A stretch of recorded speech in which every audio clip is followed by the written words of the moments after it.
Hello again, everybody, as we are joined here by Jankos from Rocket after that impressive win versus Fnatic in the revenge game for last week, of course. Taking me back to the beginning and what the plan was for Pixabans to not let them win this time around. We wanted to ban Annie because like Yellow Star play her very well. So after that, Yasuo is OP, and I think it was Kassadin. Yeah. Like those two picks are just OP, so we didn't want to play against them. And were you surprised by the first pick Ziggs that came Yeah, out? of course. Like we thought that they are going to pick allies because like she's one of the strongest jungler in the game right now, but they didn't do it, so we just insta-locked it pretty much. Tell me a little bit about where it went from there and what you locked in. Obviously, you on it at least. What was the goal of the team comp from you guys? We wanted to like focus one target, Reckless or someone else. Overpo wanted to pick Mordekaiser, but we didn't agree to. It wouldn't be safe, so we picked Kha'Zix and we tried to get few kills early and just snowball.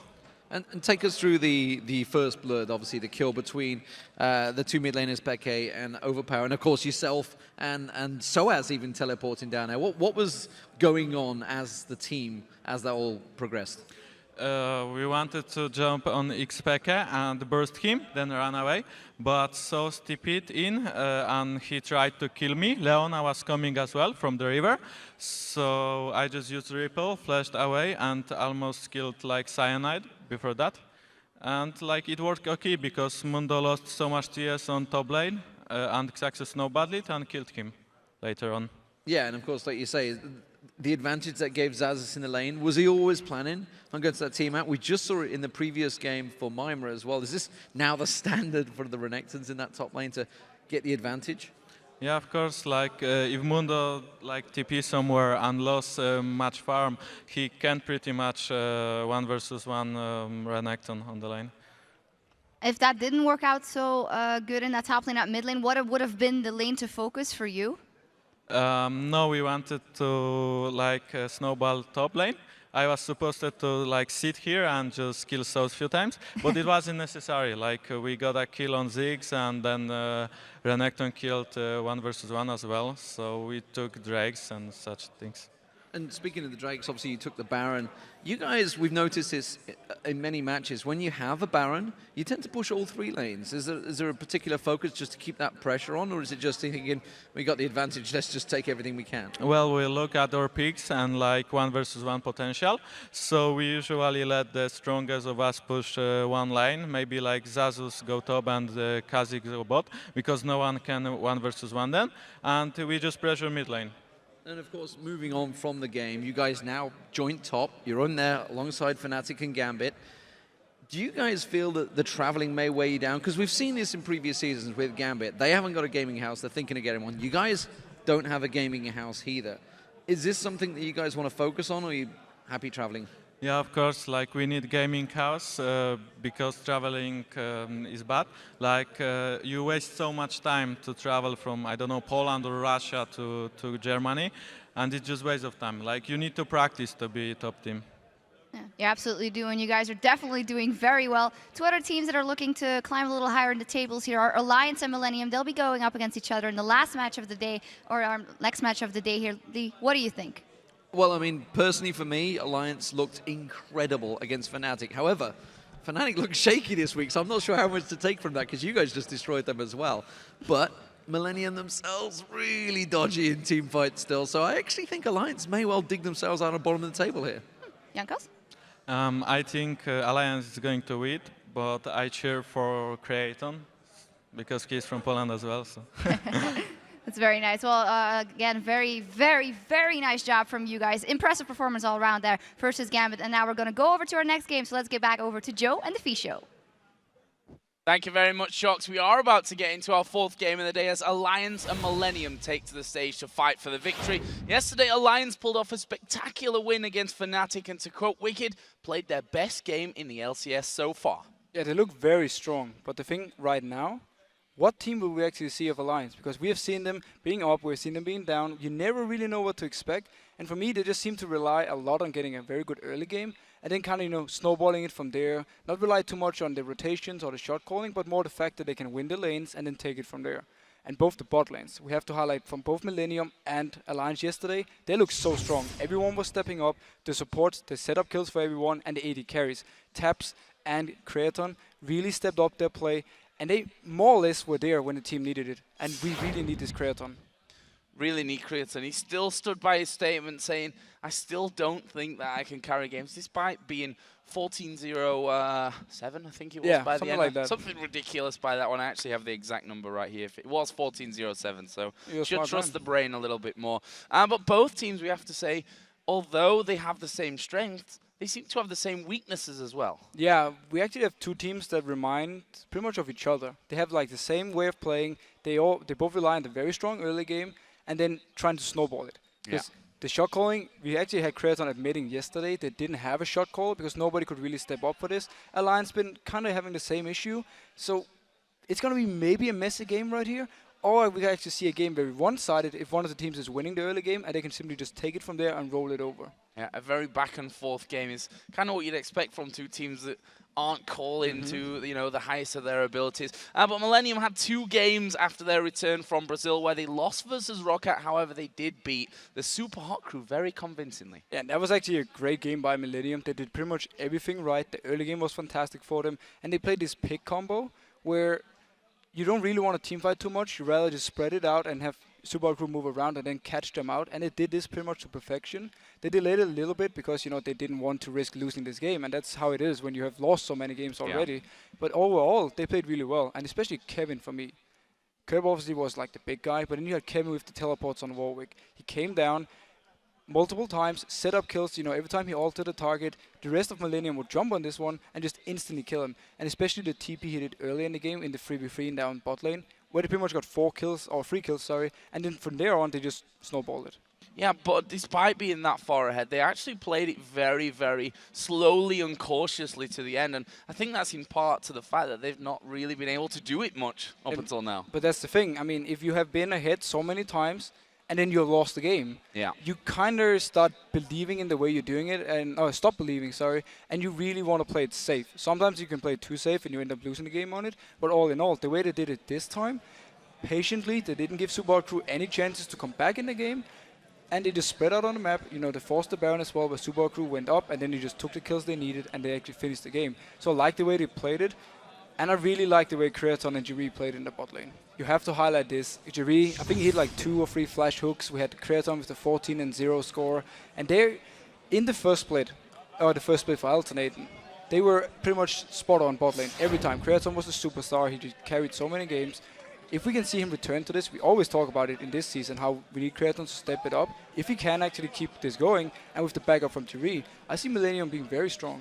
16-1-26 between them for that victory that they had over the Super Hot Crew yesterday. Brilliant stats for them. But let's have a look at the starting lineup. Starting on the blue side with Alliance for this one. They are, of course, Wicked in the top lane, Shock in the jungle, Froggen in the mid lane, Tabs and Nif, the AD carry and support.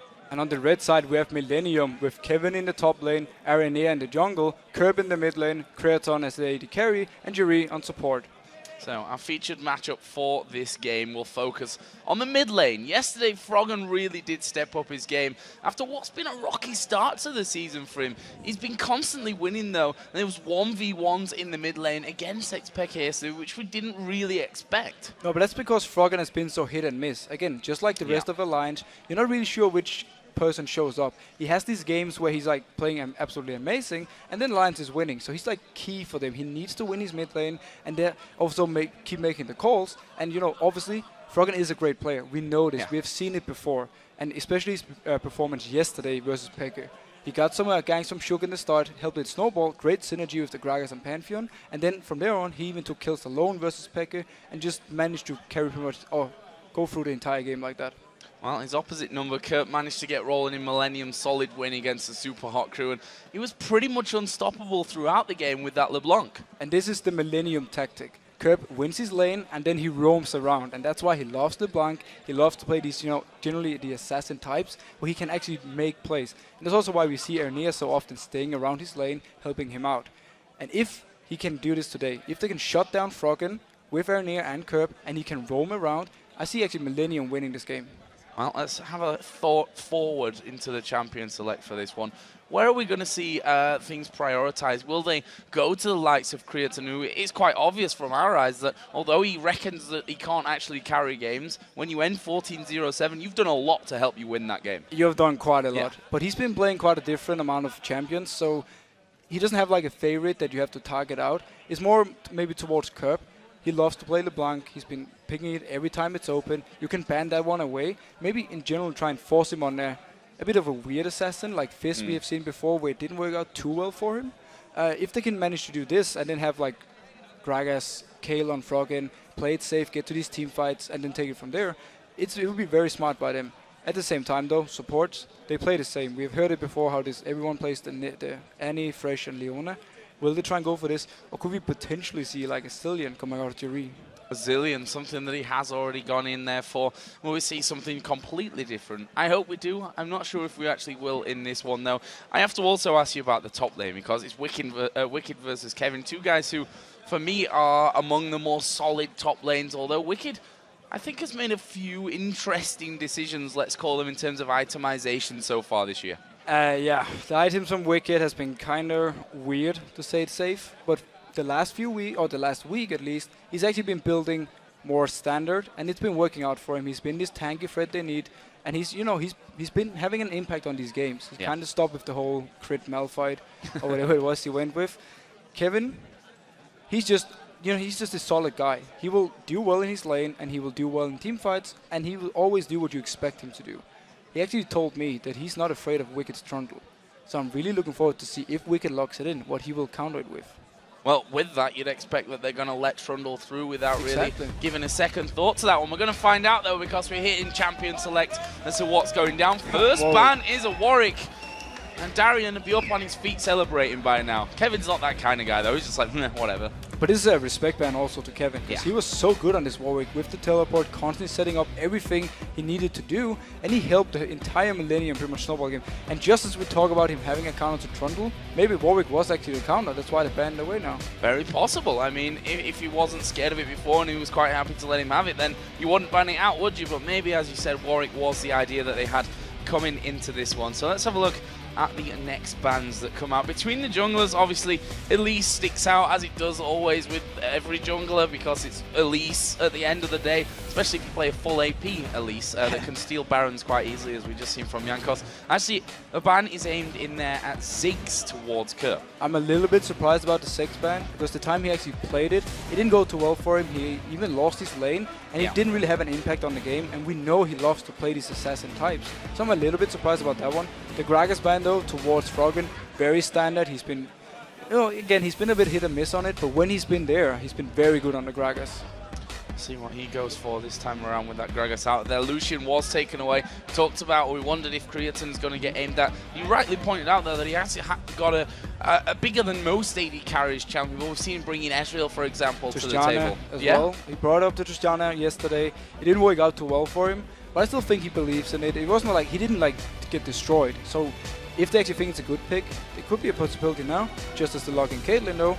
They did give away the Elise for Shuk, though, so he's been getting now, overall, what I would say the safest jungler. The thing about Elise is that you can build every kind of combo around her, because she's just good in every aspect of the game.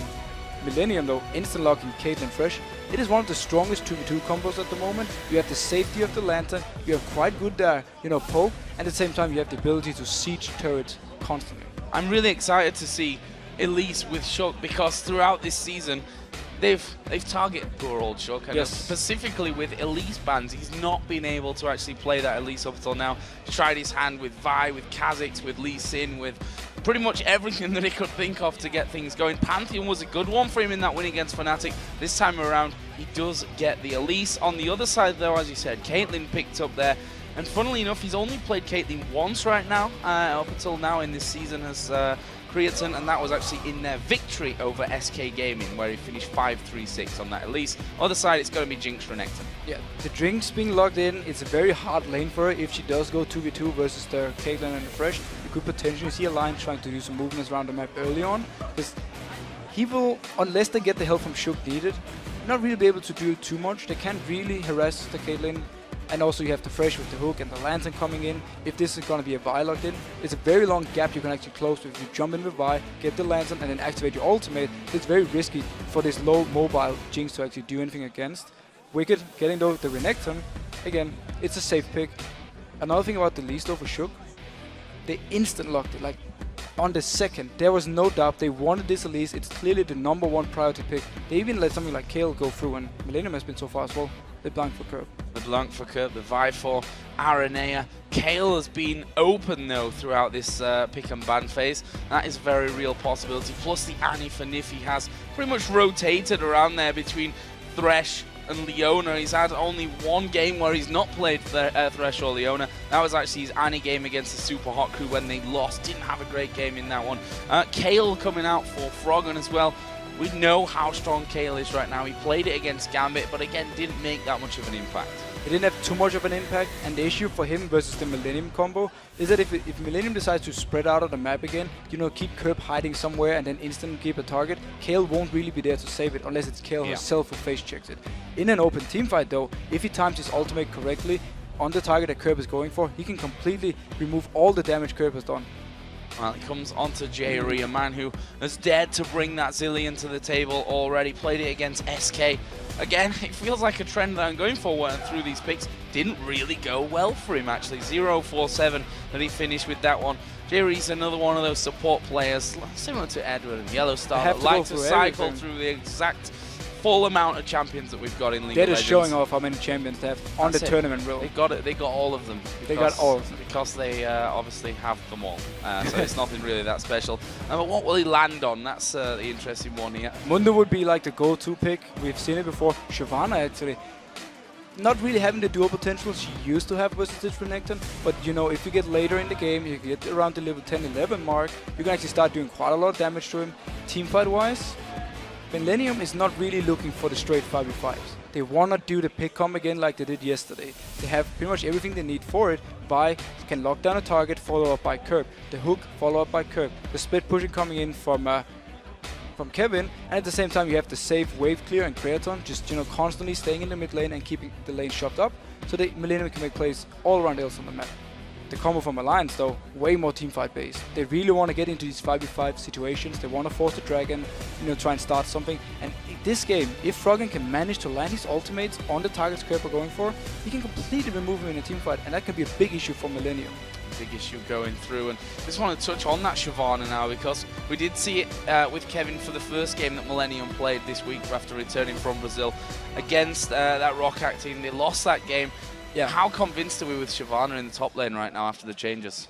Not very convinced. Definitely not by Kevin in that game. He actually was pretty much without any impact. Yeah. And that was mainly, again, Shyvana has been nerfed. It's a lot harder to hit the point where you can duel everyone in this split push scenario. But they obviously believe in it, and they believe Kevin can, you know, shove Wicked out of the lane once you get a few items and a few levels. Well, let's tally up the numbers and see which team you guys think are going to win this one. With 67% of the vote, Alliance currently leading Millennium. And I think you guys at home are pretty much always right. In some cases, a little bit wrong. Sometimes 90% of you wrong, I have to say. But 67% towards Alliance. They've done well at the start of this week. They beat Fnatic. I mean, that's a massive win for them. But is it realistic for this game against Millennium, who themselves have been kind of good here, but rubbish in the game before? Alliance, we don't know which Alliance is ever going to turn up. That's the thing, honestly, I think it's impossible to predict a game like this. Both teams are hit and miss. We don't really know what we get from this. I would say it's completely 50-50, and it's going to rely on the fact that can Millennium make their pick combo work? And will an Alliance actually fall for it? Will they let Millennium have it working? Will they move around in the jungle, get caught up by Curb, of course, and then shut down? Let your feelings be known on Curb. But here we go then, Alliance versus Millennium into the game. Kevin again there, you see, playing that Shyvana, hopefully for him to better success than they had against ROCAT, but again, they just line up across the entire map here. Millennium, though, we have to say at level 1, because they're almost unlike most other teams, that they do seem to have some interesting level 1 strats, and don't seem to be scared for going for a bit of an invade. No, normally they actually grew up as 5, and then they moved to, you know, to one of the jungle sides and just go in 5 people, try and catch someone out and get a kill. It's what you can do when most teams are doing the same level 1 every game, because normally you keep a guy in a bush just waiting, and if you can go in, catch him out like by surprise and pick up a kill, it's actually a very good start. This game though, they don't really fancy their chances. We're going to see very standard level 1. Everyone has the trinket ward as well. It's, yeah, very normal. Very much by the book here between these two teams. It'll be interesting to see who's stepped it up and whether they can keep the form that they're in, because these two teams right now both won their last game. So they're on a, I don't know if we can quite call it a winning streak at this point, because it's just one game. That doesn't technically count as a streak for the most part. And both teams expected a lot more for this season than actually what's been happening so far. None of these teams expected to be among the bottom teams. They really wanted to go in here and show how good they were this season. Well, it might change in this one. Jerry's actually going to go straight through from this one. Stun comes down from Nif, but what are they going to do with it here? Bit of damage exchange, actually a lot more as the Piltover comes through. No kill, though, at level 1. And notice how Millennium completely ignored Nif right here. They want to go straight to the AD carry and poke him down. Jinx is now forced to, constantly go in for the safe CS, not where Creaton can poke her. If she gets too low, she's going to be forced to recall very early. Well, Creaton will be feeling quite happy, I'm sure, with the starts of this one. Jerry as support. These two, they've worked perfectly almost since we've seen them coming into the LCS. Obviously, last season and last summer split with alternate. Same team that they have pretty much outside of obviously that change from the top lane with with Kevin coming in and Kurt moving to that mid lane. And there he is, going in on towards Frogger. But yeah, talking about the underrated players from earlier, Jerry has always been one of these underrated players. He's constantly performing. He's never really having a bad game. And he's always there to help Creaton. And right now, look at his bot lane. Level 2 to level 1, they have built up this huge wave now, and they can just harass Alliance onto the turret and, make it very hard for Taps to CS. Does that mean that we'll see an early push down to the bottom lane for Shook? He actually does have both of his buffs on right now. Not with the double buffs at level 3. He's currently just doing his wraiths there, so we'll see if he tries to get involved. Mid lane going to be very, very hard to gank. Outside of that slow, really Kurt can get away before Shook can get his cocoon in position. Yeah, I mean, Kerb, he will more or less be able to free farm in this lane, but same with Froggen. The thing about Kayla is she doesn't really destroy anything except for maybe melee assassins lane-wise, so it's going to be fairly safe for Kerb to farm. Froggen will try and shuffle him a lot, and then Kerb just have to CS under the turret and get what he needs. Kill potential-wise, it's very hard for him after level 6 to actually kill Froggen due to the ultimate. And top lane, Shyvana versus Renekton.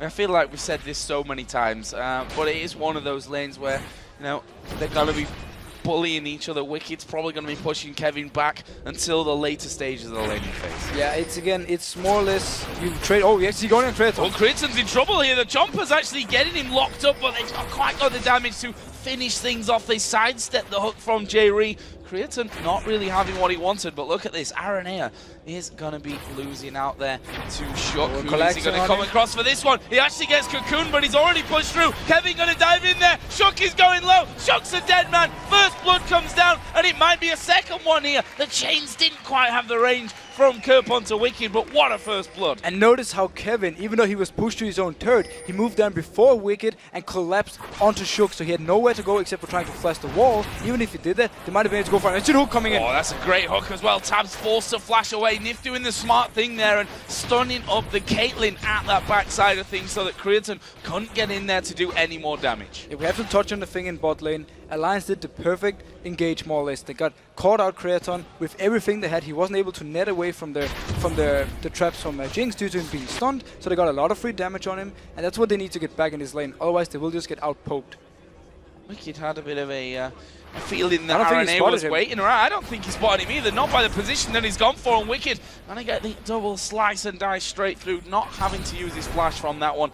And he will just go back off. Wicked, a man who's been over the years used to being camped, quite frankly. But Creaton here is in a lot of trouble. Barrier is in there. Flash was still available and actually will net away from it. But again, taking a ton of damage, using Barrier, using Flash. He's now a prime target for sure. Yeah, Nif and Taps were completely baiting waiting this one. They actually thought they had recalled, but they stayed in the bush and waited for this one, and as soon as they come close, they went in for it. And now Shook being caught out again. Oh, this could be bad news for Shook, but we do have Froggen coming around the side. There are the chains procking off. He's going to get stunned up. Have they got the damage to finish him up? Yes, they have. Shook goes down. Arenea's going to fall as well. That's double buff for Froggen, and Froggen actually turning things around, having a go at Kurt from that one as well. But Kevin is coming down. I don't think they can catch Froggen, and actually Kevin backs off. Shook being caught out again, but differently this time. They killed Arenea and they got the double buffs. Yeah, this time Froggen was there to help. He came up together with Kerb and they could fight for it. Kerb was completely that's why he couldn't take down Shook earlier, and they had to sacrifice Arenea for it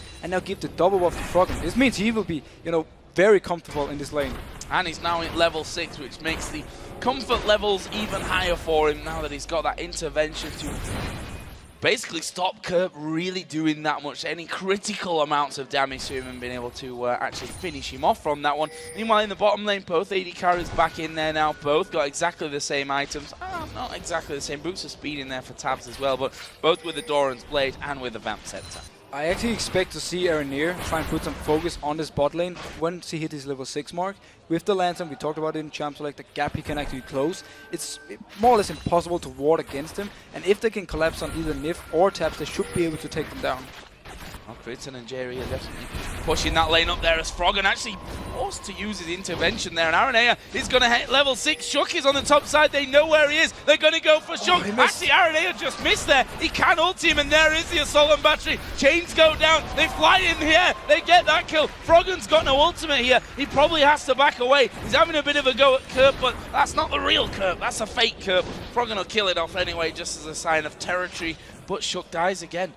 But due to Kerb jumping on Froggen at first, he forced out the ultimate, so when Shook came in, there was nothing to save him, and he's just getting out-jungled by Arenea right now. Everything Shook does, Arenea is ready for him and just going on him instantly, getting the kills. And look at that, the blue buff that Froggen, well, I say that Froggen needed. I mean, he does need it because the double buffs that he had there are going to be timing out pretty quickly. You certainly don't want to be losing your buffs, that's for sure, but not really much they can do once Shook is taken down. Arenea playing his positioning perfectly there. He read Shook like a book and was there at that rush on the river before him. Yeah, the general tactic for Alliance have been a lot of Shook is ganking Froggen's lane, helping him out. So right now, Millennium is just countering it. Everything Shook does, Arenea, he's expecting it, and he's nearby spotting him out, and then the entire Millennium just collapsed. They're always the first ones to move in there and get the kill they need. Look at the CS and Arenea on Vias. Head in that front, heading kills by a country mile. 2-1-1 compared to the 0-3-1. And more importantly, probably at this stage of the game, has those boots of mobility on already. So he's able to be where he wants to be that bit quicker than Shook can. Yeah, he's definitely way more mobile at this point. He can also jump the walls due to him being by. Elise doesn't have that option. She can only jump to minions or champions. So a lot more mobility for Arenea, and he's so far ahead in both XP now and items that if there is a fight, he's way stronger and Millennium can win it. Another thing I noticed is the fact that Kevin is completely even with Wicked and CS top 1 wise. Shyvana will outscale Renekton, so this is actually very good for him. Doing a good job. You can see now up at level 8, actually higher level than that of Wicked. He's doing a great job of constantly pushing him out. Got the workings of that Sunfire cape, and look at this, Millennium are actually starting to work their way around by the enemy red buff. That's actually gone. Shook took that just a little bit earlier on. We did see Elise move towards this bottom lane. This could be bad for Alliance if Shook shows himself while they're so close. Oh, they're spotting now, yeah, they're actually moving down. It is warded though with the ping, so they will see them coming. Froggen is also moving down. They're expecting something to happen. And they'd be right. There's the hook coming out, and it was nicely repelled away from by Shook, and the Chomper's going to just close off that area completely. Not allow Millennium to get through without sacrificing much, although Arenea and Kerb can both do the jumps over there. Will they go in towards the dragon? There is Froggen. Actually will throw down the slow on towards Arenea. Manages to dodge one, but the chains are going to come in onto him. They've just not got the damage, especially with intervention there. You know that you're almost going to waste things throwing it at Froggen. Yeah, and Kerb already used his ultimate. He needs that for, the burst damage. I like the ward though coming out of Millennium. Deep wards from the start, they know they're ahead. They want to make sure to see where Shook is so they can catch him out again and again. If you lock down a target with Vi and then Kerb jumps with it, especially the very squishy Shook right here, there's nothing he can do other than just die. One of the interesting facts yesterday, I think, from Creaton's interview at the end of the day was when he said, we felt like we were out of practice. Shook here just going to face check in towards Arenea. does manage to get himself the cocoon down. Arenea's losing out on this fight, and there is Froggen coming across the side. He's not going to get away. Intervention used there. He was expecting Arenea to turn around. Didn't really need it, but you know, I suppose he gets himself the assist. He got the assist, he got some gold on, he doesn't have his ultimate now though, if Curb is going for him. Oh, Curb does go for him, but look at the blast back, and Froggen gonna go aggressive. Oh, he's got dead. no mana, but he's got the ignite, and that's gonna be enough. Meanwhile, Jay Reed down in the bottom lane, he's got all kinds of calls out from it. Tibbers goes down, there's the kill. Nip picks that one up. The box will actually slow them from chasing Creatine to death. But those kills for Alliance just sweeping across the map. But Joe, what is Millennium doing? They were so over-aggressive, they completely overextended. Aranea was caught behind the lines, and Curb couldn't even move for him because Froggen was in between them, so he basically went for Shook alone, and Froggen just came in, collapsed on him, and forced him to run away, so he died. Later on, Curb tries to dive Froggen so early in the game, and he just gives up kill for it. And the bot lane, we've seen it again. Every time Nif lands a stun, they go for this one. Millennium was ahead, but now 3 fast kills for the Alliance and a Dragon, and they're in the driving seat. Yeah, and the fact is that the Alliance have been doing better in terms of the CS numbers as well. So with that switching kills, with the Dragon going their way, we can see that gold has now settled to 2,000 almost in their favor. Great little turnaround from Alliance. 2-0-1 Kayle. We know what happens when a Kayle gets fed. It's bad news for everyone on the other team. And we also know what happens when Froggen is playing well. Yeah. The entire Alliance is stepping up their game, his calls getting better. So for him having this start, it's perfect. And the fact that you actually just punish Millennium for the overextend they did before means Alliance now will at least looking to be winning this early game. But you see Curb, however, moving towards the top lane. Wicked is fairly low, and his ultimate is on cooldown. Half HP, no ultimate in for this one. There is the damage coming in. He's got a flash, but honestly, is he going to use it? Where's he going to go? He actually flashed in towards Kevin there. For me, and maybe not the best of flashes. You know you're going to go down sometimes. Aranea does get caught out in there, diving onto him. He's not escaping this one. Froggen picks that one up. He's now 3-0-1 on the killing spree. Alliance get a turret as well. Great counterplay from Alliance right here. They knew Curb was top lane. It was only Aranea to defend, and he was an easy target. The flash cocoon coming in from Shook, that was a nice play. Top lane wise, the reason Wicked flashed was he tried to stun Kevin under the turret and then maybe pick up a kill with it. I think actually he did land the stun, but it wasn't enough. Not quite enough damage coming out from that tower. Alliance have also pushed this bottom lane, and well, that's a textbook rotation that they're going for now. Take the middle tower, bottom lane's already pushed up, the 2 guys in mid move to bottom, easy peasy. Yeah, especially because they knew Curb was still top lane and they knew Aranea was dead. So there was nobody to come down and defend with the bot lane of Millennium. It's a nice rotation from Alliance, and they're just using their lead pretty much perfectly and playing very low risk, to be honest. Low risk. High reward in this last few minutes, that has to be said here as well, as Alliance start to just get away from it, and Jerry not quick enough to get in there towards Tabs. Actually, Shook though might be in a little bit of trouble. Kurt misses his change, and look at the blast back there from Froggen. That is a 3-0-1 Kayle that's already able to burst people that hard. And he's not even having that much AP yet. Once he builds up a death cap, which he's probably getting fairly close to with all the gold he's picking up on the map, he will be so hard to deal with for Millennium, and they have to try and burst him down, but you can't because it's Kayle. And Shook going in for the he's going in for it, and actually, no, he didn't be able to steal that one away. Great last second intervention. Can he get through though? No, the ace in the hole comes in, but Aranea, he's just walking away from that one. Not sure how Froggen couldn't quite finish him off. One more auto attack would have done it, but now they're closing in. Aranea is, where did he go actually? He's up on the top side there. He's already gone around. Oh, Nif flashes over the wall, and there is Kurt caught out. Tibbers comes down. Jay Reed's at half HP. Have they got the damage to finish off Creatine? Trying to force them back. Froggen does not care at this point. Tanks a couple of turret hits. And Millennium, they could actually do some good turret damage here, or maybe not. Creatine is still there. Wicked is pushing the mid lane though. Kevin took the blue buff from Alliance, and he's now moving towards here to stop him. One thing we have to notice though, we just talked about the low risk thing, and then they actually go 2v4 trying to steal the blue buff with Shook. He did end up dying for it, but due to Nif being around, he could come in and they could take the revenge kill onto Curb and go even 1-for-1 at least. Well, this is what we thought about this game, that we were going to see maybe some messy play from both teams, with the fact that they've been struggling on making the right calls, and just generally the whole teamwork has not been on par for both of them. And that's kind of what we've seen here. Millennium with a good start, overextending. Alliance bringing in a load of kills, and now they've just lost a couple of their own. So this game's certainly got a lot more to offer coming in. I still have to point out Froggen, though, 4-0-1, miles ahead in CS. Got himself the workings now of that Lich Bane to add into his Nash's Tooth. Yeah, I mean, Alliance are definitely, you know, I'm not going to say in the driving seat again because I already used it, but they are in the lead, and they're also the team with the best late game combo if they do get these team fights going. Millennium will try the same tactic with the, like they did yesterday with the pick comps, but if Alliance is so far ahead they can just go 5 people up mid lane, you can't really do it because you're forced to go back and defend or at least take a fight. So right now, with Kayle being so strong and with Alliance getting all these kills back they needed, Millennium, they have to think of something. Kerb has been trying to roam around a lot and set up kills. He went top and got the kill he needed there. Unfortunately for him, it's not been enough, and he's actually been giving up quite a lot of farm for this. Quite a lot of farm indeed. 44 CS that he's actually behind there in that lane. AD carries are actually, well, they're bang even, aren't they? 137 to 136 on that front top lane. Actually, Kevin is pulling ahead of that Renekton. We'd expected that to happen here as well, as he starts leveling things up to level 12 now. That works out nicely for him, but look at Alliance pushing up as a unit through the Millennium jungle. And they're trying to catch them out. They're actually spotting Ernia already with the ward Shook just put down. If they can manage to get full vision control in this area, they should be able to take a dragon fairly safe, or at least force Millennium into a bad fight. That is Wicked.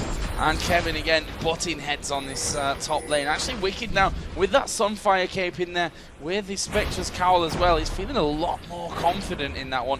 As his ultimate was just running. Kevin has this available as well if he needed to leap out of that one, but forcing Kevin out of the lane. Let's not forget that both of these top laners not with any teleport at this point, so it's all about moving down at the right time, which Wicked is now doing. That's what we see Wicked doing. There's 12 seconds. Kevin is actually going to follow him. Kevin has his ultimate, Wicked doesn't, so he's, you know, he's a little bit stronger in this fight coming in. I see him going for Nif. Yeah, Nif actually getting caught, or is it all a big bait? There is Tibbers coming down. Well, if it was a bait, it wasn't the best one we've ever seen, because 3 of them there, they killed him off before Jinx and before Elise could really react to that one, and that's almost a freebie there for Millennium. Stood inside of the tri-bush.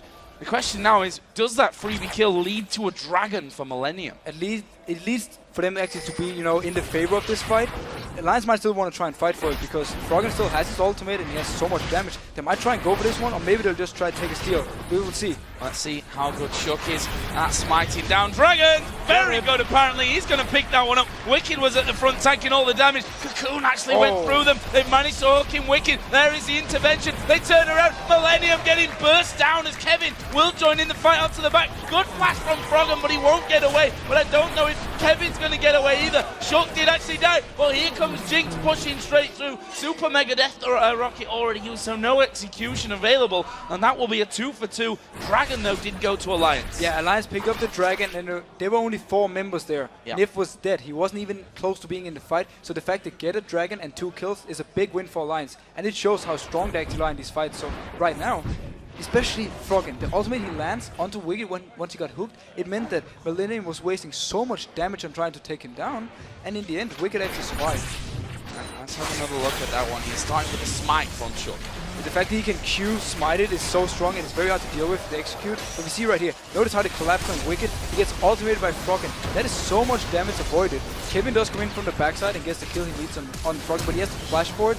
And in the end, he's not tanky enough to, you know, to survive these 3 members. So he ended up going down and they just trade 2-for-2. Smart blast over by Jiri. Had he been hit by the slow, he would have died and given another passive proc for taps. Well, look at this. Passive proc, but this is not passive play. Alliance pushing up towards that blue buff once again. Steal it away. Shook says thank you very much. Don't even need to worry about that one. And now, with Froggen having that Lich Bane complete, sat at 5-1-2. What actually happened to Kerb there? He was fighting against Wicked there. Wicked's Renekton against Kerb, yeah. And he barely touched him. He couldn't do any damage towards him, and Wicked already got some early magic resist. He's building the full tank. This is what we like to see from Wicked. Some, you know, some builds where he can really go into the team fights and be the Wicked type we know. The guy who loves to take all the damage and be in the front line of his team. And Alliance is starting to control the jungle here, scanning as they go. There's a red buff for the taking, which will be given over towards Frog on the top lane. Is pushing right up onto the turret. Is Aranea. Oh, traps. Lands straight on top of the Chompers. Wicked, as I said, on that top turret. That's there for the taking. That's not anything that Millennium can stop happening now. And again, such a smart rotation from Alliance because they force Millennium to move towards the red buff to try and, you know, avoid something happening there. So Wicked was just free to take the top turret meanwhile, and now the rest of the team moved up there and joined him. Oh, Kirk going in. There is the full burst, but there is the intervention, and the burst right back at you, Kirk. Tabs finishes it off with the super mega death rocket, and that is exactly the danger that we talked about with this LeBlanc against the Kale, that as soon as Froggen sees who he's going for, he'll give him the ultimate and they'll survive it. And this time he didn't even need the ultimate. It was actually the barrier from Tabs. The ultimate came in later. Didn't really absorb any damage of this. Meanwhile though, the damage they can put back on Kirk when he's actually going in is insane. You saw the burst from Froggen and then the rocket come in from Tabs afterwards. That's another assist for Froggen. He's got another 1,200 gold to spend. There's 2,700 gold for Tabs to spend as well. Is Aranea going to go in there? Oh, and he just recalled in the nick of time, and he knows that he can't touch Wicked. I mean, Kerp, the burstiest on the team, couldn't even touch Wicked either. No, Wicked is so tanky at this point. I'm not sure how Millennium will deal with him. Creaton is fairly, you know, both farmed and fed, but he needs a last whisper before he can actually deal with Wicked on his own. So before he has this last whisper, Millennium just have to try and extend the game. We have to give him credit though. 3-0 in such a hard early game. It's very nice. Oh, Aranea going for it. Oh, Shook getting caught out. There is the assault and battery going on towards Nif. Chompers come down. Stuns on towards Aranea. Can they get the finisher here? No, he gets off to the back. Shook finally goes down to Kevin. And now it is Wicked that has to back away. He was trying to tank him up, trying to run that to run the stoppage. The super mega death rocket completely off target, but look at this. Froggen Lich Bane on him with that Nash's Tooth. He's going to rip through towers. And once again, a little bit weird movement in this game. Alliance was staying with 2 or 3 people to try and defend this blue buff and got caught out. Nip was in the base and Froggen was split pushing, so they didn't have to really do anything there. Oh, but Kevin might be in trouble. Nip moving in there. There's the stun coming down. There's the slow. Actually, he hit the minion at the back there, so he didn't get slowed. And that pretty much stopped them being able to chase Kevin through. It would be very hard for them to actually kill Kevin though, due to the fact there was no ultimate on Jinx, so they didn't have like the last execute burst they needed. On the other hand though, Froggen did manage to take down the bot turret and he's staying around now. He will try and go for Kerp. Oh, he's got to come around the corner. There is Kerp and the slow comes in. Half health gone. That is Q and an auto attack. That is a lot of damage. Yeah, onto Kerp, who himself needs to be able to burst people down, and he's just not been able to do that. To be fair though, Kerp is pretty much full damage. There's no tanky stats on him. True. So if he goes in at the wrong time, he will be instantly killed by Froggen or Shook or Wicked or whoever is actually going to be hitting him. And that's going to be quite a big issue because he will feel very scared to go into these fights and he really needs to time it perfectly to do something. See that Wicked actually going for the Hex Drinker as his third item here. I like that he's gone Hex Drinker as his third item, got in those tanky stats before with the Sunfire Cape, with the Spirit Visage. No, but we can defend the Hex Drinker. It is a smart pickup versus a LeBlanc. Yeah. Because once he goes in there, if he's in the face of LeBlanc, she can only go for him, nobody else. And with the Hex Drinker, he will always be able to survive the burst here in the next at least 10-20 minutes before Kerp, or if Kerp should get really fed, it might be another story. About half a minute until Dragon comes up. Froggen actually just finishing off the red buff camp there, and obviously the red buff itself as Alliance start to move into position. Millennium ready for this one though, they're moving down as well. Both teams are ready and Millennium need to catch someone out. Oh, actually Aranea went straight in there, but Nif stopped the rest of the team being able to join him. Shook has gone on towards Aranea. Super Mega Death Rocket comes through. Does a lot of damage, but can they finish anyone off? There's a hook from J-Reek to stop them down. Millennium losing a ton of HP. No one died, but they can't now challenge for Dragon. They can't challenge for this one. Alliance used 3 of the ultimate, but nobody went low. They're simply the stronger team 5v5. They're using it here. Nice stun by Nif though. When they went in here for Wicked, he was there. He stunned the target so they couldn't move in. And overall, Alliance is just playing so well. Wicked there tanked up the turret, and well, it doesn't matter. Arenea's going down from this one. Assault and battery was used, but look at how much damage he's avoided. Finally, it finishes off, and they're able to get in there, get that kill onto him. Shook has gone up in the air as well from the rappel. He finally comes back down. Turret's going to go down. He will fall to the ace in the hole. J-Ree's low, and look at Tabs ripping through them there from that backside. Not quite enough damage to finish off. That's a 2 for 2, but an inner turret went down, as well as obviously the Dragon just before. But it was a very risky dive survived by Alliance. They didn't have the ultimates they needed. There was no tables, to come in. The rocket from Taps was not available as well. So they kind of went in with only the ultimate on Froggen, and still they managed to trade 2 for 2 and get the turret they need. It just shows, actually how far ahead Alliance is due to the fact that combo, teamfight-wise, is so much stronger than Millennium's. Now let's have a look at the gold here. 42,000 to 35,700 gold. Sort of little lead that Alliance have. 5 bombing turrets as well, which means that the pressure is really on Millennium here because they're not safe anywhere on their own side of the map even. No, and it's just a matter of time before Alliance decides, either we're going to split push because we think we're stronger in these 1v1 and 2v2 scenarios, or we're going to group up as 5 people and just shove down a lane and force Millennium to react to it. If you notice though, Creaton, 4-0-1, he needs to be the one carrying Millennium at this point, because he is fed, he has the items he needs, he's almost completing his last Whisper, and he's playing Caitlyn. Late game Caitlyn, you can really do a lot of damage and you can play very safe. If you stay safe, that's the point. If you stay safe. He has to stay safe in these fights because without Creaton, they can't really do anything in them here. We can see that he's pushing up this inner turret actually. He's going to go down by the looks of it. Millennium might not quite finish it off there with the fact that 3 people from Alliance starting to move in, but the fact is that Creaton stood by his statement to us yesterday and said, no, what I said about AD carries not being able to carry, I still stand by that one.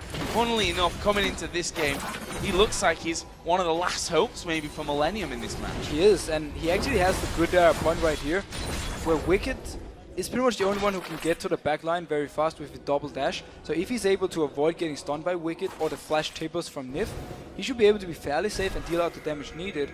I do, however, feel a bit scared or sorry for Kevin, because once he goes towards this backline of Alliance with both Elise, Kayle, and Jinx, he will die very fast, and then Alliance can kind of rush over the rest of Millennium. They are starting the Baron now. There's no vision on it. They have the vision advantage.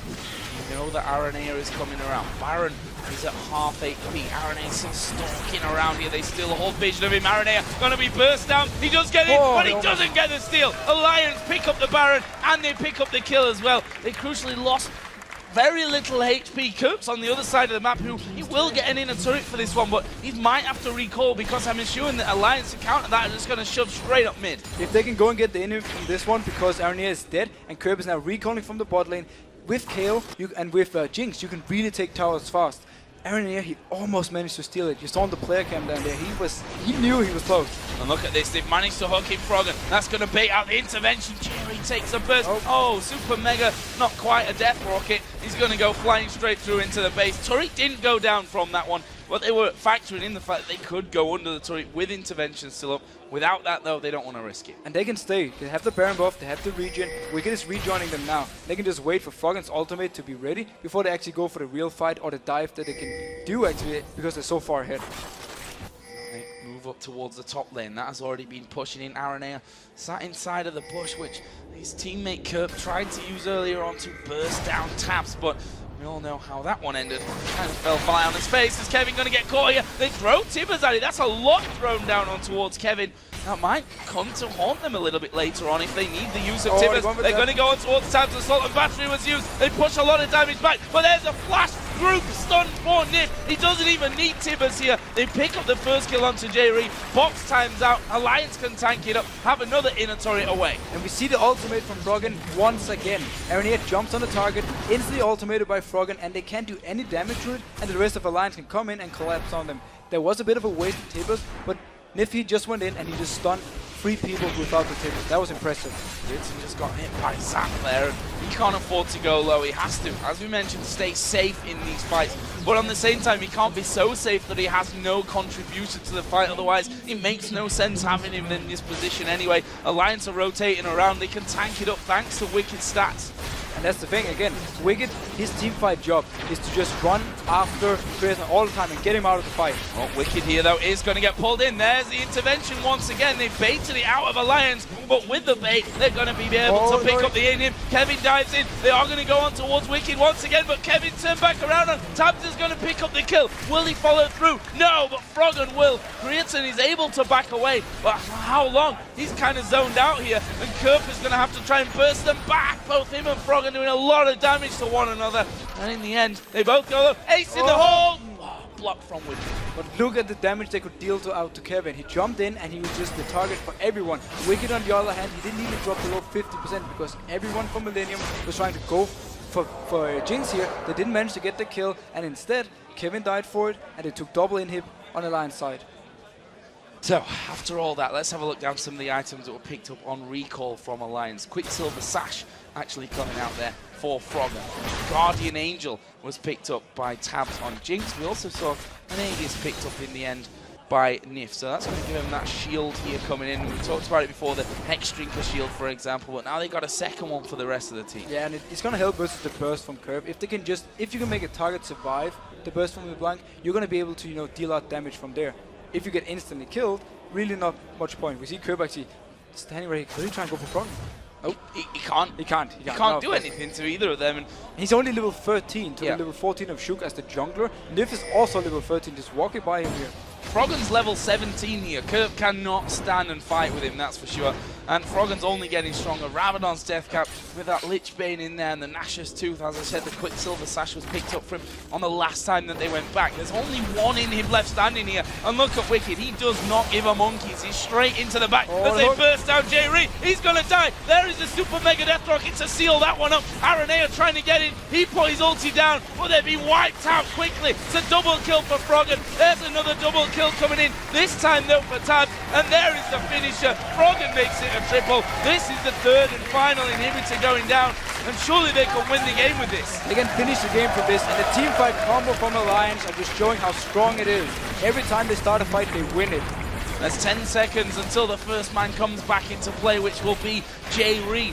Well, granted, Alliance aren't super healthy from this one, but they can take down these Nexus turrets in a flash, and they're going to finish off the Nexus as well to pick up another win, this time against Millennium. What a fantastic performance for them, and 2 wins again for Alliance, the yo-yo team of the European LCS. One week they're brilliant, the next week they look like they don't know what to do. This week, it went right. But this was such a messy early game for both teams. First, Millennium is doing everything right. They get 3 kills on Shook at the start, and then, they get the early lead, but then they overextend, do some mistakes, and Alliance just pick up kill after kill from there, took the dragon as well, and then they had the better team fight combo. So as soon as they got to these fights, when Millennium was forced to defend, they just rolled over them. And the teams just gonna shake hands with each other. Obviously, these guys have been around a long time. They know each other extremely well. I want to talk about Shook there. You can see him on the left side of the picture. 1-7-10 his performance on Elise. He got caught out really early, not just once, but a couple of times. And then he almost fell in his hands because Aranea went a little bit too far in. The bot lane started picking up kills, and that was where things started to turn around for Alliance. And that's actually the thing. Even though Shook's score was absolutely horrible, he had the worst possible start you can ever have to a game, he was actually one of them pulling Alliance back. He was there to set up the early kills. When we saw Curb moving up top lane, he went into the mid lane, flash cocooned Aranea, took the kill, and then they could take the turret from there.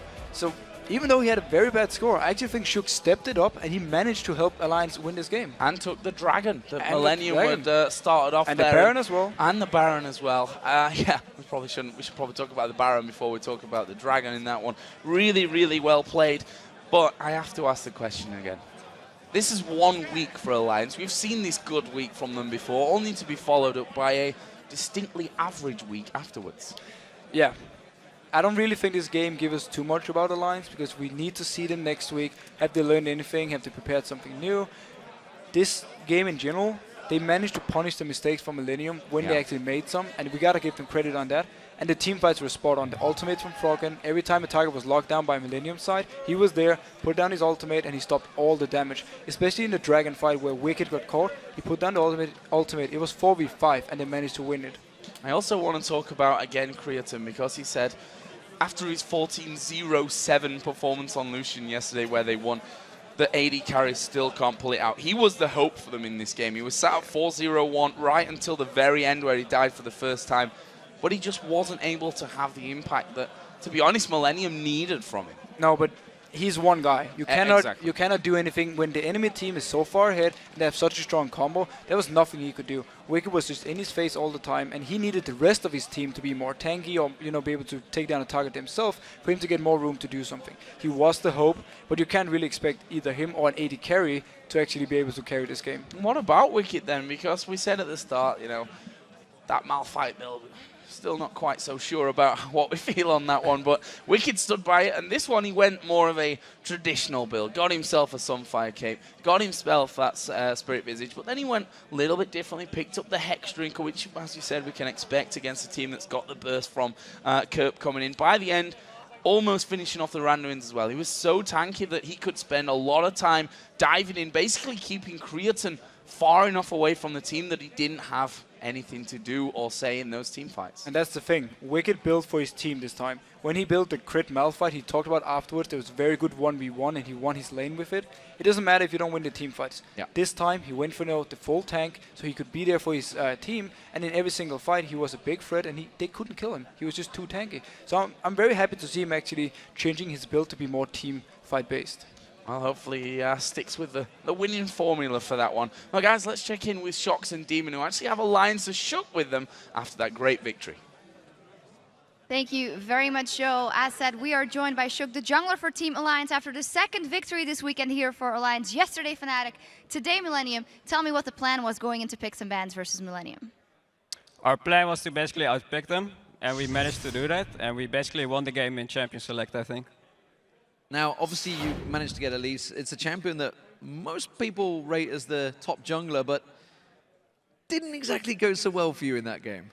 Yeah, I was planning on invading Vi a lot, but I managed to die because I'm pretty tired today. That affected my gameplay by a lot, but it turned out in the mid game well with the smites combined with the Elise Q. Still went well.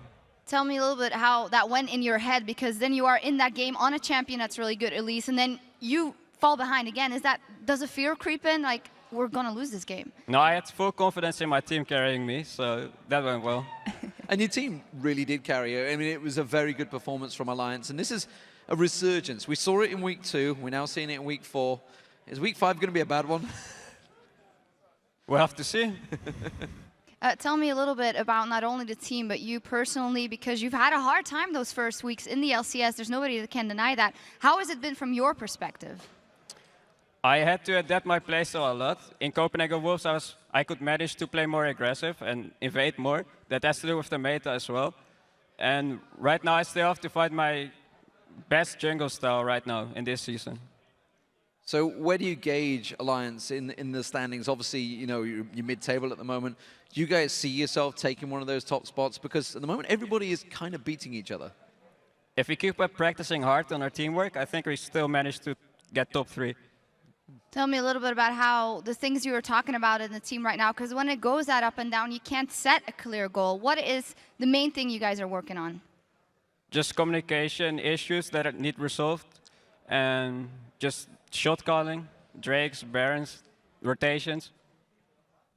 So is there anything that you guys maybe have changed in the practice, in the scrims that you guys obviously have? I remember Froggen talking about it after week 1, saying how the rotations were terrible. Things weren't working in scrims. Is it something that you guys have purposely said to the opposition teams instead of the 15-minute stomps, which sometimes scrims are? You said, look, let's play it out. We're only interested in finishing the games. Yes, that's definitely a thing we did in scrims. We actually played after 15 minutes, so we managed to get some practice with mid games and late games, and definitely improved our playstyle.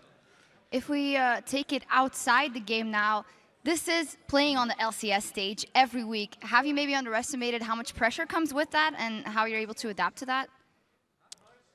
Can you repeat that question? If you maybe underestimate the pressure that comes with playing in the LCS every week and having to perform. I went to a lot of tournaments with Copenhagen Wolves, so I wasn't really pressured on LAN settings. But LCS is definitely a lot bigger. But for me, it makes no difference. And overall, how do you see yourselves? Obviously, we've seen Gambit fall into the wayside today. We've seen Super Hot Crew stepping up. Is there anyone out there that you fear right now? Any teams? Or is it just a case of we can beat everyone, we have full confidence in ourselves? We can beat everyone. Our only enemy is ourselves. Yeah, that's easy to say. Straightforward. Absolutely. going to you maybe personally, that you were so hyped before, you were doing so good in the challenger scene, don't you have it in you, or you think, I actually want to do so much better because I want to prove that I'm much better than any of the junglers in here, or is that not something that's important to you? The most important thing to me is winning. Not my own performance obviously counts as well, but as long as we win, and I try to improve every day, I'm fine with it.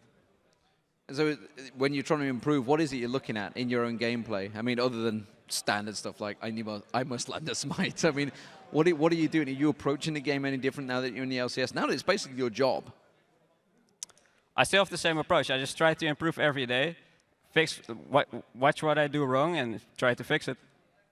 And how has the atmosphere been in the group of guys? You're living together with all the guys in one house. How has that been treating you? It's definitely fun living with the guys. It's a lot of fun. We get great practice in together, and we do stuff together. It's really fun. The atmosphere is still good, and 2 fantastic victories here. Congratulations once again, Shook. And now we're going to go back to Joe and Afisho to see how the team rankings have changed. Thank you very much, Shocks. And with our 8 games from this week now over, here's where the teams have ended up in the table. In first place, just to remind you that this is a European LCS, we have a 3-way tie where Gambit, Fnatic, and Roccat all have 7 wins and 3 losses. And we're going to keep the ties going. 4 teams are now in 4th place. We have Alliance, Copenhagen Wolves, SK Gaming, and Super Hot Crew, each on 4 wins and 6 losses. And then we have Millennium, who dropped down to last place with 3 wins and 7 losses. Well, each week we look back at the players who managed to go above and beyond in their positions. And here's our assembled super team based on intense gameplay from the last 2 days, starting off in the top lane with Mimer. We can't really ignore Mimer this week. He's been the Gambit game. He was just amazing on Renekton. He even 1v2'd Evelyn and was it Trundle up in the top lane. This is against Diamondbox and Darien, 2 of the best in the game, and he just managed to do everything right in this game. That was beautiful. And in the jungle role, another man from the Super Hot Crew is Impaler. Yeah, his Vi game again versus Gambit was so good. It made the whole Super Hot Crew snowball. Another person we could mention for this one, it was a very hard choice, could be Jankos. He just keeps showing how good he is, and every time Rocket wins, it's always him being there, great scores and great builds, and always helping Rocket get the wins they need. And then in the mid lane, no real surprise after watching how well he performed in that last game, and the win against Fnatic is Froggen. Yeah, again, when he performs well, Alliance, they win the games. We have seen it so many times. The way he handled Xpega yesterday and the way he handled Curb today on his Kayle, the fact that he just hit every single ultimate pretty much correct, and he was 4-0. When you have a 4-0 Kayle so early in the game, you know things are going to go wrong. Going to go bad for you. In the AD carry role, despite not being able to quite hold on and push through in that last game, he did have a blinder against the Super Hot Crew. Yeah, 14-0-7 versus Super Hot Crew, and we also have to highlight the fact that Creaton versus Alliance in the game we just saw, he was really the hope. He was doing so well. He got the kills he needed and the farm he needed. So overall, even though he says AD carries can't carry, Creaton has been playing amazing this week. And in the support role, he was off the hook this week. Jerry, once again, brilliant play. Yeah, brilliant play by Jerry. Again, one of the underrated supports. He's always making the plays. And he's been part of 75% of the kills this week for Millennium. That is a high percentage. That is a lot of kills that he's been part of. But of course, one player has managed to rise above the rest this week. And for that, we've chosen Rocket support player Vander as our MVP. Another fresh player. And again, his fresh is so good. It's just a matter of time before teams realize we have to ban out this guy. Because he's landing the hooks, he's putting down the right lanterns every single time. And the lane he's setting up together with Celavar every time they have this fresh, they're just doing so well and they're playing so safe. And he's generally, this is just his main champion. And if you don't take it away from him, he will just instant lock it every single time and he will do so well. Yeah, going to cause you problems as many teams have found out so far this split here in Europe. On Saturday, guys, the North American LCS resumes with these 4 matches. We'll be kicking things off with Cloud9 taking on XDG and then Dignitas take on Coast. And then we have EG versus TSM and Curse will take on Dignitas. Yeah. those matches will start at 9 p.m. Central European Time, which is 12 p.m. noon Pacific Time. And of course, we'll be back for even more action from our European teams next Thursday with these games. We'll kick it off with another El Clasico bout as SK take on Fnatic, and then the Copenhagen Wolves take on Super Hot Crew. And then we have Rocket versus Alliance. That's, for me, going to be a huge match. Both teams are playing so well at the moment. And then we have Gambit versus Millennium. And after the LCS, it's a best-of-3 battle for third place in the European Challenger Series. Yeah, we already know that Ninjas in Pajamas will be one of the teams going for gold on Friday. And we're about to find out who will be joining them in that match as the European Challenger Series semi-finals resume with Meet Your Makers versus Cloud9 Eclipse. So let's hand it over to Kobe and Freak for that match. Thank you very much, Joe. Welcome, everyone, to the 2014 European Challenger Series semifinals, brought to you thanks in part to our friends at Coca-Cola. David Freak Turley, hanging out with me tonight. This is Sam Kobe Hartman Kensler. How's it going? I'm doing really well. Yeah? Glad to get into some EU Challenger. Yes. It's going to be the best. Apparently, according to D-Men, it's the best region. We'll see if that's true. Coming up tonight, we have the second European Challenger semifinal. As Joe said, it's Meet Your Makers versus Cloud9 Eclipse. The winner of tonight's best of 3 will advance to the next week's final, where they're going to face off against Ninjas in Pajamas live on the LCS stage. It's going to be a fun one to watch for. Now, guys, since we're down to the final 3 matches, it seems like a good time to talk about the Challenger Series points system. So the 6 teams that accumulate the most Challenger points over the 2 spring series will move on to the Challenger playoffs. The top 3 teams from the Challenger playoffs then advance to the Summer Promotion Tournament, where they face a demoted LCS team and have a shot at making it into the LCS. And the winner of tonight's semifinal not only guarantees themselves at least 9 points and a big leg up in making it to the Challenger Series playoffs, they also lock down a spot in the second spring series quarterfinal round that kicks off in just about a month. And so if you want to check out the Challenger Series bracket and the points breakdown one more time, head over to lolesports.com. Yeah, and there you can find everything you need to know about the Challenger Series under the Leagues and Tournaments tab. Okay, so now that we know what's on the line and we're all on the same page, let's get to tonight's semifinal showdown. It's a best of 3 between Meet Your Makers and Cloud9 Eclipse. I'm sure a lot of these people know, but for those who don't know, Meet Your Makers were one of the 8 LCS teams in the last summer European LCS split. They finished last, though, in the league with a record of 8-20, and then they got beat by the Copenhagen Wolves in the Spring Promotion Tournament and got placed into the quarterfinals of the Challenger Series. Now, of course, they did win that quarterfinal match against Eyes on You, and really their best performance since week 1 that was there, and they finally won the semifinal match. So they're looking a bit better now. Yeah, I mean, they just swept their way right into those finals, so they're looking up. Meet Your Makers, they had some interesting champ picks in that game, too. Charu roamed them around the map with Katarina in Game 1, so, you know, Shifter in the North American LCS trying it out, but Charu actually was successful in it. Yeah. And so he got, 7 of the team's 12 kills, pretty good for himself. The second game, he broke out the Nidalee in the mid, and Kuban went with Aurelia up top. It's been a long time since we've seen Aurelia, but man, did he go really strong with that Aurelia in the top lane. They combined for a 14-5 and 12 score as the solo lanes. Yeah, so pretty good stuff there. I like the new champions come back out. I guess the old champions return.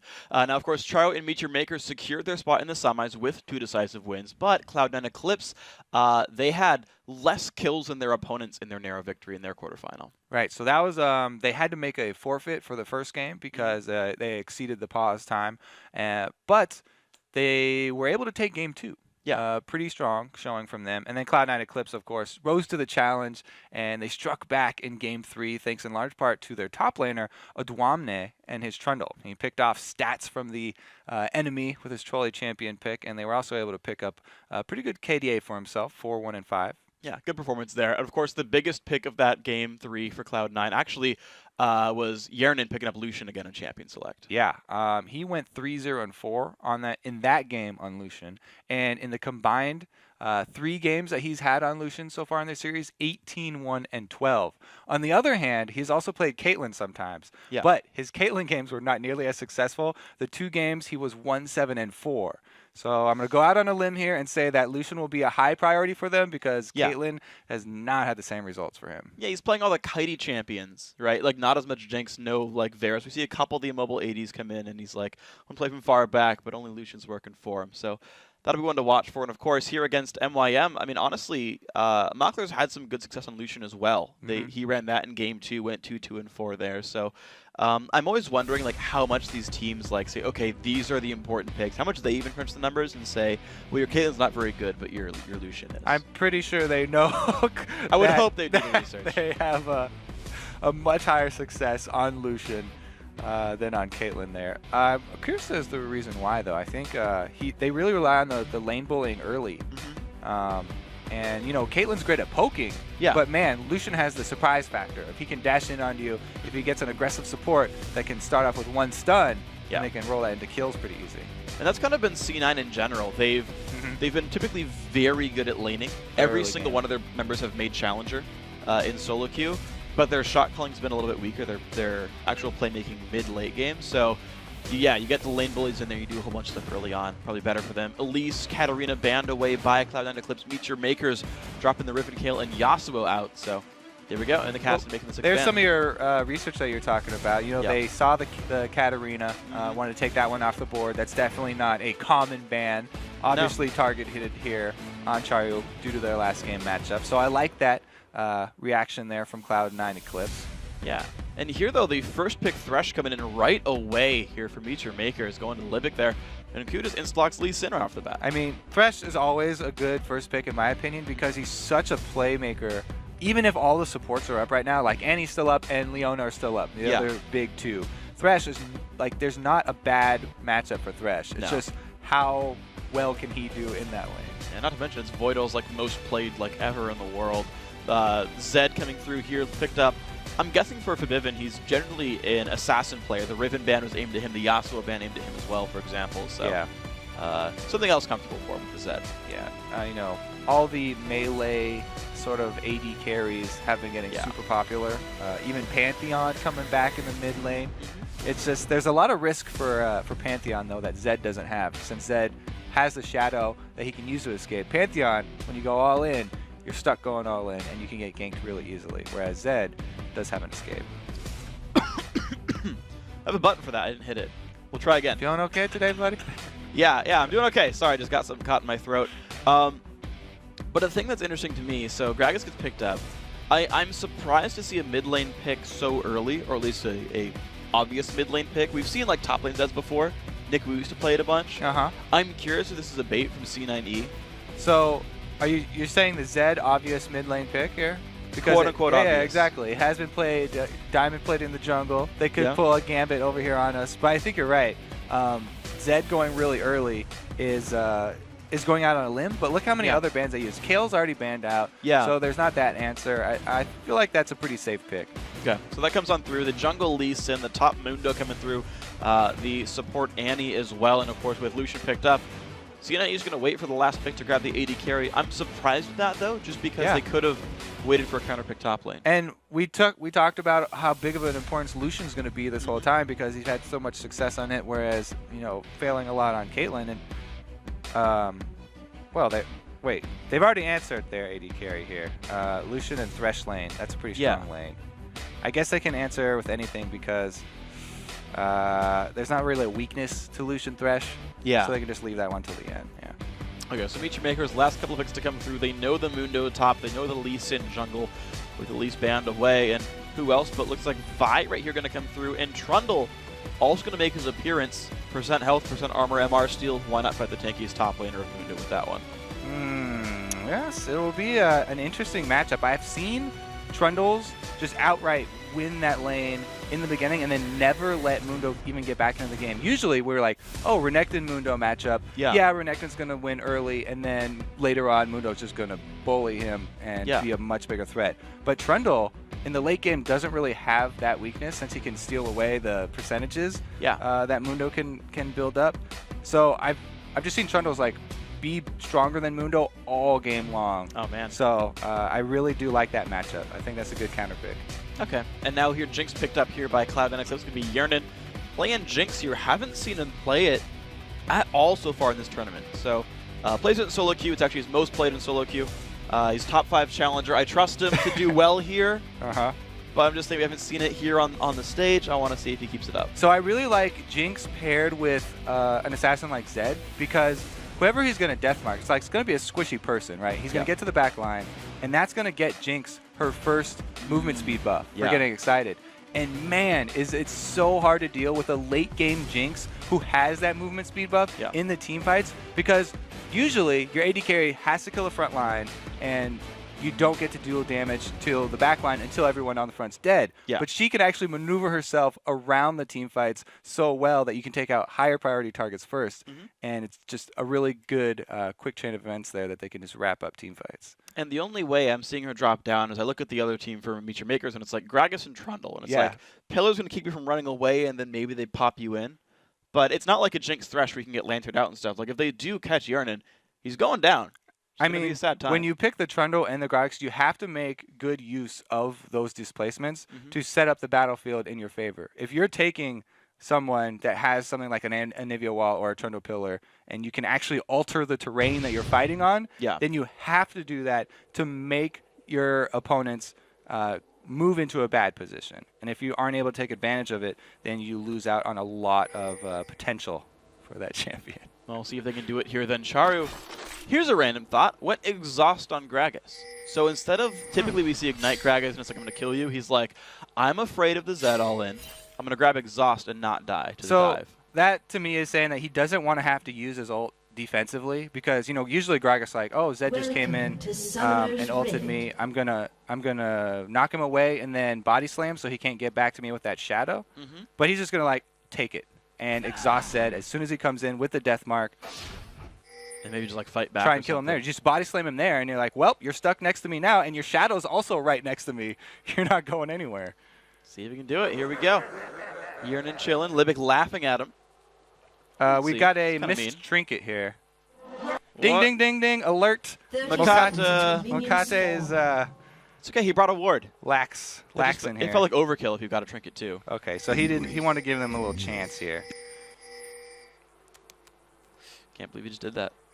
This is semifinals of Challenger. This is a next level plan here. I think he's going to see. He didn't want to give away the fact that he's going to start off with a blue trinket. He's going to get the scrying orb, and he was worried that their opponents would see him in the early level 1 invade. And he didn't want to tip them off. So he's going to back and go get it. I can't believe you missed that cleaver. Well, it's getting a little dangerous here. All right, Kuban. Wow, they actually go in. Okay. Well, I guess jungle haven't spawned yet, so no big deal. There's the ward down. And Makata, at this point, has to have realized he didn't get a trinket, but it's too late to go back. Yeah. And maybe it's on purpose. You're right. Like, maybe it really is on purpose. And he like didn't want them to see he was going to go for a lens or something. Well, I was being facetious for sure, but like the thought is like if you sell a trinket and rebuy, it's a 3-minute cooldown. Yeah. And so it wasn't. I mean, no, you're right. It probably doesn't matter. All right. So they do take advantage of the Annie early invade. I like that.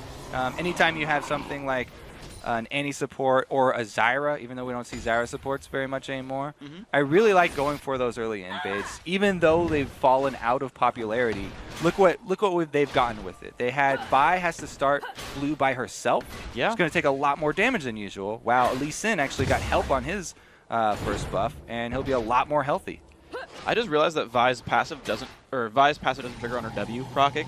It has to be one of the active abilities. She doesn't get a shield. Yeah, it has to be I didn't know that. Oh, okay. I was just like, because everyone hits E anyway, and I'm like, oh, it's always on cooldown. But it specifically doesn't trigger if it's just the W. Just a random thought. Did you know? It's the blast shield. Yep, the blast shield does not trigger on denting blows. Whatever, he's going to be fine getting the rest of his buffs. Seems to be running out of potions, but will clear the jungle away. Left one of the buffs up as well. Adwamna taking some damage on his way around. 2 CS with cleavers so far. Now, since he took the long way around, we have to keep a close eye on the experience differential between him and Kuban. Doesn't look like he got too far behind, just because... Oh, there's the exhaust comes out. He's really trying. Ignite goes back onto Charu. Fabiven's going to get away from this one. Burns the shadow to do it. But now Summoner's traded. Low HP on both. All right, Ku is going to walk right past this trinket ward here from Kuban, but he's already inside the turret. All right, Voil takes 2 turret shots, misses the Q. Ignite is on. Do they have the damage? Q running away, will die. First blood, they do not trade the buff in time, but the kill going over to Kuban as well. He's not sad about that. Yeah, ended up getting first blood anyway, but you deserve to die for that when you miss your Q. So I think everything turned out all right. Oh my gosh, the flash lantern. The pull lands onto Odwamna. They're still trying. No flash left on Muna. Do they have the damage? 200 health. The dash forward from Lucian. Another attack. They're going for this one. Play lands. Picks up the kill. Meteor Makers 2-on-1 takes down Odwamna. All right, Mackler definitely going to have some success on Lucian as well this game. And I have to say, that was a really good job there by Libic, setting up that entire play, landing every single ability. Yeah, absolutely incredible stuff. Odwamna teleports back down. Sad about that death. Maybe he will be okay as time goes on. The first blood going to Lucian. Not Lucian, but Lee Sin. Got him boost his speed. Now Voidal's getting jumped on. Makata shows up. The slow is there. Half HP. Voidal does have the flash. Uses it. The chase, though. Makata picks it up. Meteor Makers 3-1. And now Yernin, he's trying to get away from this one, but I don't know if he's going to be able to. Flash and Barrier still available. Goes for Makata. Just going to go down. Didn't even try to leave. Beautiful pillar to set that one up, by the way. Making sure that Mokate will be able to land his Vault Breaker because Annie is slowed and trying to walk through the little crevice there. I like that synergy there between top lane and jungle. Very well played to answer back, and MYM jump out to a really nice start here. Absolutely incredible for these guys. 1,000 gold already in the lead. Tabivin and Charu again trading blows, level 5 on each now. Either one really trying to get away from this one, but Ku is going to show up to the mid lane. Charu, do you have the jump? Dodges the Q. He's safe. All right, so with the extra counter gank up there top from Mokate, it is going to buy Kuban a bit more time, too, with his turret, because it was almost about to go down. Yeah. The thing is, you can sometimes use the fact that your turret's about to go down as bait and return with Vi now because he knows there's no summoners left. Annie used her flash. He can return up there and try and kill Annie again using that turret kill as bait. Same idea as using like cannon minions as bait in lane. But he doesn't want to go for it this time around. So it looks like it will go down. Well, and speaking of cannon minions as well, Voidal picked up a relic shield on Annie. I don't think I've ever seen that combo before.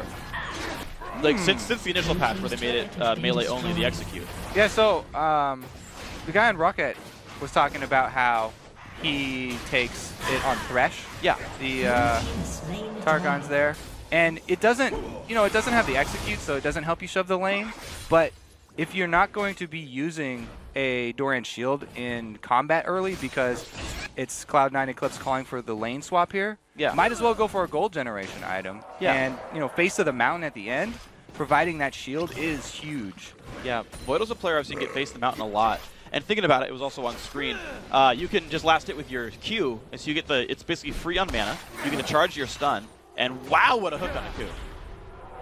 Yeah, actually, I think I remember Voidal talking about how he loves Face of the Mountain, and he will pretty much never get the Ascension, Talisman of Ascension. He always prefers Face of the Mountain over that, just so that he can provide that extra shield.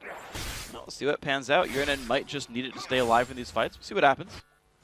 It's weird, the shield does scale off of max health, and Annie's not normally a champion that's going to stack a lot of HP. We'll see what happens. See how he goes here. He's got the Dorian shield comboed with it.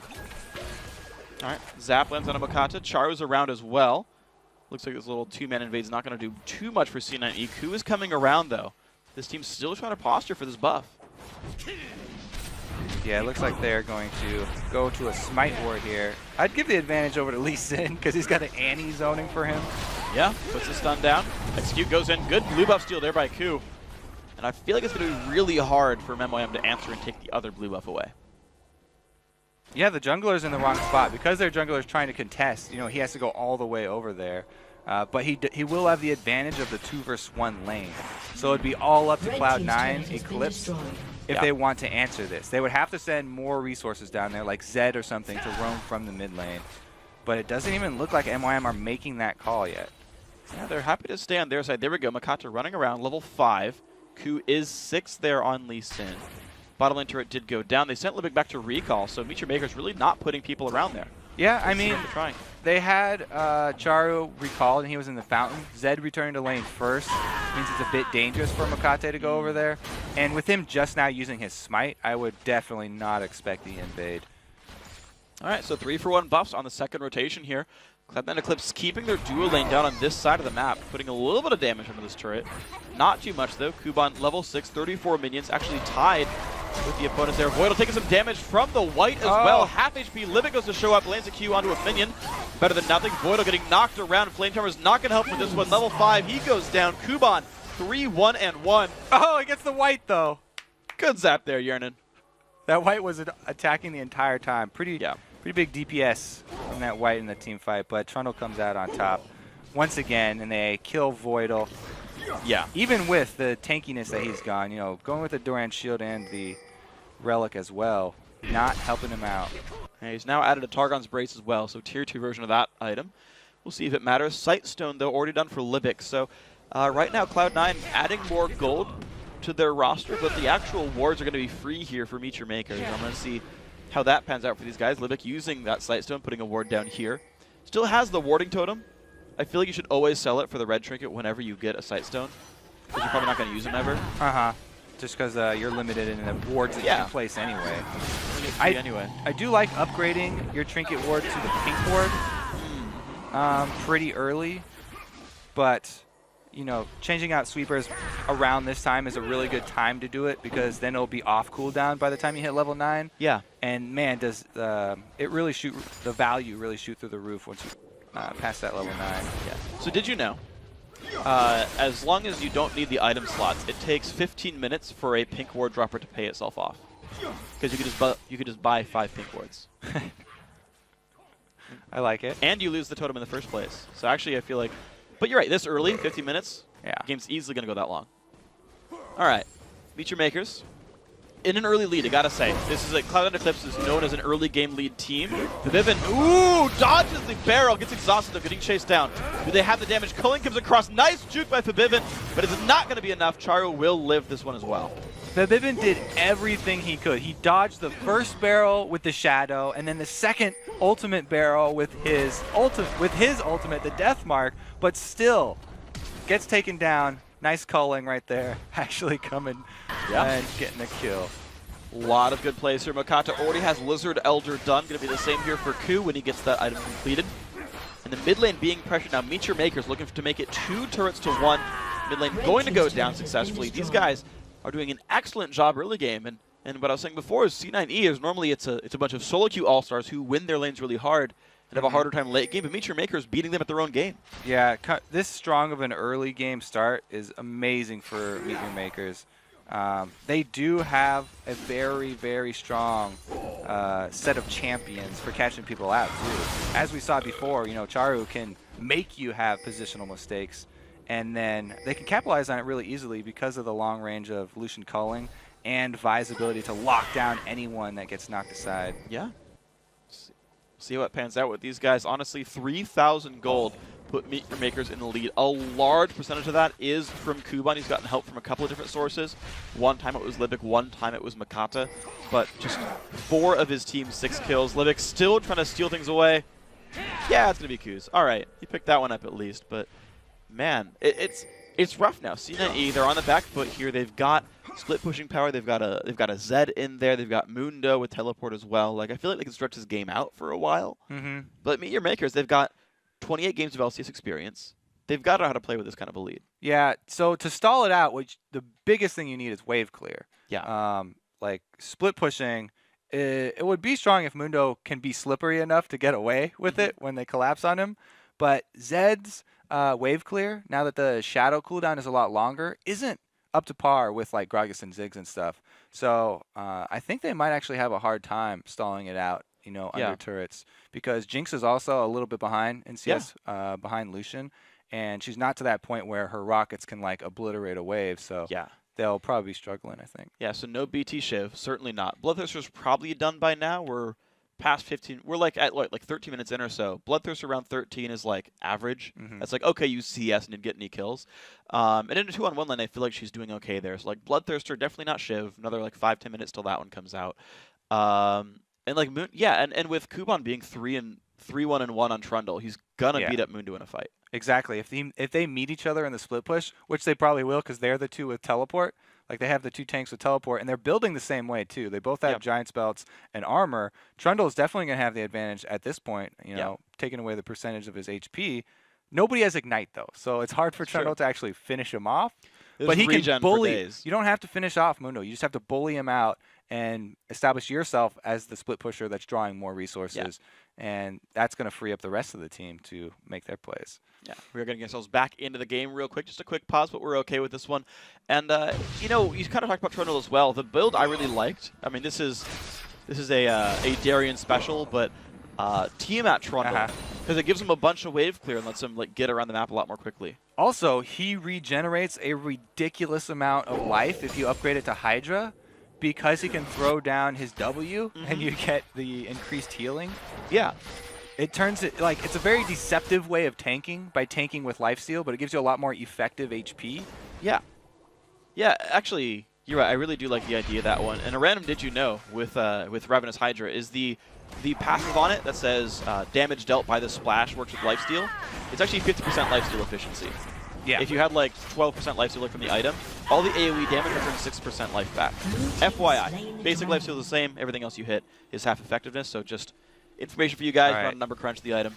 There you go. We could have another exciting white fight over here, but there are some defensive wards from Cloud9 that do still need to be cleared out. We were talking about the, you know, trade-off of sweepers. Oh! Barrel steals it away. Ku's going to kick Charu back. This is going to be a pretty close fight. Oh, Dwamna shows up. There's the ult in from Zed. That's going to be a kill picked up. Fabivin, happy to have a blue buff. He could have... Nope, he's out. All right, he's safe now. Actually, this team grouping towards the top lane. The Dwamna here to help the team as well. It's going to be a bit of a split here, but I feel like C9 could defend that 2v2. Yeah, and, you know, they have the threat of the Flash Tibbers right now. So even though MYM can push them in and can, you know, even clear the wave out really quickly with culling and maybe get a double shot off on the turret, when he goes for that double shot, he's always going to be very skittish because you have to respect the initiation from Voidal. Even though Voidal's been getting killed a couple times, he's got the power to 100% AD carry by locking them down with Hjarnen's follow-up. Yeah. Well, here we go. White again. I like the use of Flame Charmer as it pulls, or it gives vision.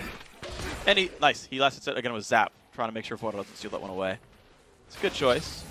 Or not Voidal, sorry, Libic. Ashes and dust. Just so used to seeing him on Thresh. Yeah, like I saw Thresh and I just kept getting the names wrong. Also, C9E's been blue team almost every single game. In addition to their logo being blue, because it's Cloud9 logo, and I just like, my brain keeps screwing with me. The Meteor Maker's in red. Nope, Meteor Maker's in blue. Holy crap, my brain. Now, there's a big difference here. You know, the tanks are going the same thing, but the junglers, the builds, are differentiating because of the early mobility boots on Lee Sin. Both of them went Lizard Elder, so they both started out fairly squishy, but by immediately transitioning into more health, whereas Lee Sin's going for more mobility to try and make plays. Yeah. In the all-out team fight, it's going to be hard for this Cloud9 team because if Lee Sin goes in for one of the plays to try and kick back a high-priority target like Charu or Mackler, then he's going to get blown up. He might not be able to survive long enough to even get the Dragon Kick off. We'll see blue buff grabbed by Charu there. Nice pickup in this one. Who's still looking for it. Kicks back Makata, who is a bit tank, gets stunned, puts the flame trumpets down as well. Do they have the damage? Goes in for the engage instead of the Lantern. Tries to get away, doesn't do it. Lantern was right there, buddy. You could have taken that one in. Flash in from Libic. Is that too much? Yearnin flashes the wall. Chased down by Kuban. He's trying to get away from this one. Down on the other side of the fight, still the battle is raging. Voidal with the double kill. Charu still chasing down Makler, trying to kite, picks up one. Odwamna, Mundo, can he do it? Takes down the Lucian, but Charu answers back. The other side of the fight, battle still raging a little bit with Voidal trying to run away. Yearnin did survive. Voidal messing with Charu. Oh, Gragas. Dangerous spot right here. Voidal's out of mana. The flash body slam lands. Yearnin goes down. Big fight for Meteor Makers. 9-5 the scoreboard. 3,000 gold lead for these guys. I think that was a 3 for 3 in the end there. I think too. so. So because of the last play by Charu able to grab another kill there, they even it out. But man, what an exciting turn of events. I have to say, starting it off with that weird play from Makata where he didn't take the Lantern, kind of got them off on a bad foot.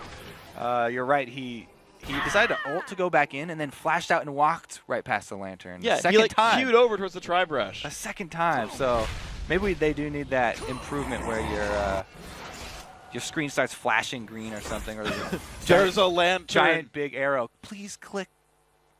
I feel like if you press W again, it just spams pings on it. Like it's an extra button there for Libic, for any or Thresh it has the voice from Ocarina of Time. Hey, hey! It's Navi's voice. Hey, click it. Listen, Hey, listen. Yeah, that's what you need. You need Navi. All the Thresh players Need Navi. need Navi to help That tell would be teammates to useful. click the lantern. Link would get really annoyed from CLG though. It's like, think I dealt with you before. He'd probably love it.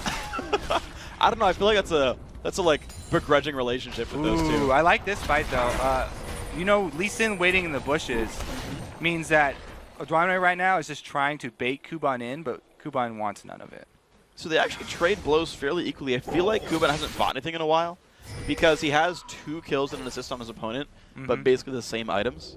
I feel like he's just like waiting to like finish a Tiamat or something, or a Ruin King. You got a feeling, freak? I mean, he just didn't even go for it. Just picks up a Negatron cloak. What a hater. Does have 7,000 gold in his opponent. Don't worry, that 700. that was from the previous pause that we already had. Yeah, he's back in.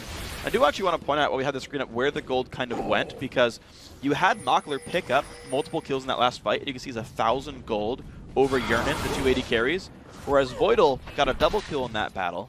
His team's behind in global gold, and yet is still keeping up with Livid. Yeah, not exactly where they want the money to go. No.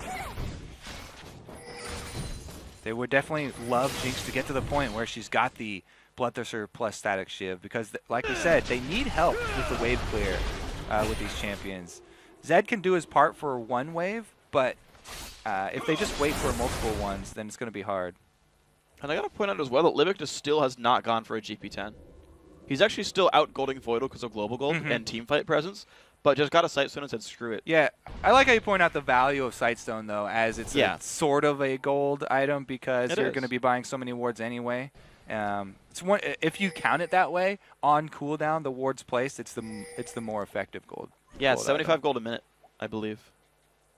Because yeah, you get roughly 3 wards every 3 minutes. So yeah, which is like 13 GP10. So I can't really hate. Team still looping around the mid lane. Dragon is available, just spawned up a few seconds ago. Meteor Makers are in position first, and with an upgraded sweeping lens as well. The Oracle's lens now, they're getting rid of wards left and right. Pink wards on the entrance as well. They've got vision control, Meteor Makers. Yeah, they're definitely working on it, but it takes so long nowadays to clear out all the pesky little wards that even with 3 sweepers, they still have a couple stragglers in there. And you really have to upgrade all of those to the Oracles before you can be sure that the other team doesn't have vision. They've got enough, though. Who looks for it? Box lands there from Livic onto Q. Getting played around. A lot of damage comes across. Kicks back Charu. Barrel comes in. He gets taken down. Dragon also went down for Meteor Maker's favor. Vivint into the back line. Goes down. Mega Death Rocket doesn't do enough. Yearnin getting locked into the back line as well. Mockler cutting around Ozwamna, trying to take him out. He might do so, but the rest of the team is dropping. Yearnin and Voidal trying to survive in the back line. They do take out Makata, and this team fight is turning around out of nowhere. That's going to be another shot landed, and now only Kuban is alive. Meteor Makers. Wow, that fight went so well for Cloud9. It went really well because, you know, Sharo did use his ultimate to finish off the kill onto Q. The Lee Sin was about to get away and ulted one man, but the rest of the team then was able to swarm inside the Dragon Pit and take out both heavy DPS members pretty early on. That was impressive, pretty impressive play there by these guys who have been taking someone out before he dropped for the most part. Another mid lane under siege. No one but Kuban is here to defend this yet. It's going to be Yearnin yearning for a turret kill. Looks like he'll get it. Lives up to his name. Yearnin? Yearnin yearning for a kill? Yeah, I think we got it down now. Yearnin. Brain. Swedish brain. Yep. And he definitely got a nice boost in that last fight, too. So some more gold on Jinx is exactly what Cloud9 are looking for in this game. This is going to be a nice test, too, because they've got the reputation of, you know, bad endgame calls. Yeah. They can come back versus a team like Meteor Makers, who are very experienced and have played together for so long that they have to have good shot calling in the end game. That's a pretty good sign for this young Cloud9 team. And it's worth pointing out as well, like with Meteor Makers, you talked about them playing together. Last week they wanted to play with Chuyu and didn't get their paperwork in time, so they had to play with Charo. The only guy left. This time around, they had another week, and they chose to keep Charo in the lineup here, saying, you know what, you actually worked really well for us last time. Keep it going, man. This is good. Yeah, sticking to what works. Now, they timed the blue buff really well, but they're surrounded. Oh, he got it! Nice. The Mega Death Rocket stole away blue buff. Nice play, Yernan. So after they use that, though, they don't want to have an actual fight. Really good win for Cloud9 because they're just trying to stall and sort of even up the money right now. Definitely don't want to go for the hard engage. And it's up to Meet Your Makers to try and force a fight. I'd rather see them siege up on like a top turret or something here. The outer turret that's still standing. Because they have a great siege team. I mean, Gragas and Lucian do really well around turrets. And they can poke it down pretty quickly with and just getting in stray double shots. Then Trundle is one of the best champions for disengage teams. Yeah. Like he was the key to a lot of poke compositions. He was. Long time ago, before all this crazy top lane meta jibber jabber happened. So he's still a very strong champion that you would want to have if you do run any sort of siege or poking composition. Oh, it looks like actually that little brush trap right there was sniffed out by Kuban. Didn't get picked up there. I mean, he played against Fnatic 4 games. He's used to that, people sitting in brushes looking for your random spots. So no kill picked up there in the top lane for C9E. They set the trap. No one stepped in the cheese. He's all right. And that's another good example of something that works a lot in solo queue. Yeah. But not so much I'd die. experiencing. Yeah. I would have died every time. Right in there. What's in that bush? I'm curious. Or I could have had a blue trinket and checked it and then known. Curiosity killed the freak. Definitely does that. Dude, potential of that brush was pretty high, but I ignore that usually. So now that they have all these sweepers, and even, what is that? Is that a second upgraded sweeper? Dang, the cooldown's right over the bottom corner. Yeah. I think it is. So they got 2 upgraded sweepers now. They can start making a lot more plays. Like this play, where they can sweep out all the area leading up to the bush and then waiting in them. Because, like we said before, they've got so much catch potential with the Vi and then also death sentences from Libic. Or Charo can just set him up himself. And Voidal's likely to die here. Damage coming across, puts Tibbers down. The And the death sentence! Oh my gosh, can he live? Yes, the kill comes across. Vivek comes back though, kills off Gragas. Fight has begun 4v4. Libic in the back lines. Colin comes out for Vivin. Forced to flash away. Mockler still chasing him out. The back lines of the other side of the fight still going on though. Kills coming back and forth. Yernan is staying alive. He's kiting Kuban. Can he get away? No. Kuban picks it up, gets the 500 goal shutdown. Takes the Lantern to get out. That fight, 2 for 3 in favor of Feature Makers. They were able to come in at the very end there and save Libic. The Vivin wanted that last auto attack so bad you could see, but flashing out only delayed his death. It didn't save anybody. Another death sentence. Wow, pull onto Q. He's going to survive this one, though. Kuban now getting run at by Otwamna. They're going to go in for this one hard. Slay's going to knock back both. Q forced to run away again. Mockler trying to make it happen. Shield keeps him alive just barely.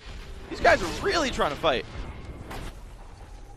That's a pretty interesting brawl right there. Yeah. And I think that Kuban just showed how strong he is right now. Chasing down the AD carry with 2 tanks following him, and they weren't able to take him down. Nice try. That does not bode well for the Cloud9 team when the Trundle gets that strong. Now it's a pretty unhappy thing. Q puts a ward down, doesn't, jumps to that one instead. Flashes. Whoa. All right, that was good. I feel like he would have lived anyway, but no barrel. Game of leapfrog. Yeah. And Fu did not want to get caught. And they both traded flashes, actually. Charo flashed to get into range partially more, so an equal trade actually by these guys, assuming the Gragas ultimate comes back from cooldown before too long. Charu, random interesting note, is maxing Body Slam second. I typically see them max the Drunken Rage, the W. Didn't go for it here. It's only got 2 points in the W. Yeah, it's a trade-off. You know, you get a little bit more damage and cooldown with the Body Slam. Oh, that's a huge chunk. Goodbye. Didn't even proc the bodies, the death mark. Just took him out. Voidal zones away Libic as well. Bottom lane turret does go down, and you talked about that earlier. Baiting out a low health turret. Just showed up, took down Mockler pretty convincingly. And Cloud9 EU, or Eclipse I should say, has a 5v4 for Dragon. They can always go for the steals when you have a Gragas! Oh man. So not, they kept hitting it. They should have let the barrel time out. That was the only option that Gragas had to steal it too, because he was already walking away. You know, he wasn't going to throw the ult in there. He wasn't close enough range. And just the one barrel sitting there, damn. They decided to try and burn it down through. That was rather unfortunate for C9E. Freaking awesome if you're Charu. Yeah. He's playing really well, he's making some good moves, I gotta say. Yeah, that was definitely a good steal by them to get back in this. Now look how the vision too, like it's such a close game here. Nobody really has been able to get past that river line of wards now. No. It's definitely very, very even coverage so far. And I think we will actually get to the point in the game where we're going to see these split pushing options. And we'll finally be able to see if Mundo can take Trundle towards the end game here. I think he'll have a much bigger advantage if he does actually finish that Blade of the Ruined King. You know, just sitting on the Cutlass does not add a whole lot when trying to take down Mundo. Just that slow isn't going to be enough because you know, he doesn't have Ignite either. And eventually Mundo will just walk away from it. And he's building weird pieces of items too. Like he started towards the Spectre's Cowl, but it's like, actually I just want the stats from the MR. And then, actually I guess he might even go QSS if he wants to survive Zed in these fights. Maybe, I'm not sure. But then he's like, I'm going to build more tankiness, I'm going to get another Giant's Belt, go towards like a Randuin's or something. And yeah, he's not committing to winning duels, he's not committing to tanking any one guy. He's just kind of adding stats. It's weird. Yeah, so I think if he did go QSS, like you're suggesting, then that would tip off that he thinks he's going to be split pushing against Zed. Because in a team fight, Zed is not going to ult Trundle probably. So that would be a really big tip off that he thinks that's going to be the end game matchup instead of Mundo. Yeah, well, we'll see. It's at least MR for now. We'll see where he goes with this one. Odwamna and Kuban just chilling out so far, just kind of trading minions back and forth, being really tanky dudes and regenning a whole bunch. I don't feel like this guy's going to die on either side. The double split push is really working out for Cloud9 though, because before Trundle gets Blade of the Ruined King, Odwamna can still go wherever he pleases. Now, the ward coverage is definitely not there. We talked about before how neither team has really gotten any deep wards in the jungle. So double split push is extremely dangerous, because you're doing it against the team with Vi, and Vi can lock down anyone extremely easily. So it's a chancy game that Cloud9 are playing right now to try and get back into this, but it is a risk that they're willing to take at this point, and it's working out for them so far. Yeah, it is doing pretty okay. We're seeing 1,500 gold separate these teams. Cloud9 pulling it actually a lot closer than they were before, but Meteor Maker still holding advantage. Ult comes in. Kuban taking some damage. Ult's back onto Pavivin. Do they have the damage? Not quite enough. Kuban's extra stats do keep him alive through this one. Ulti comes across. Hits him in the back of the head. Nice kill. Yernan really outsmarting his competition there. Now that's going to be a turret for them as well. Not only is it a bottom turret, but they also have the pressure on top lane because they were going 1-3-1 split push. Yeah. They have a huge advantage now, turning the kill into a lot of objective pressure all over the map.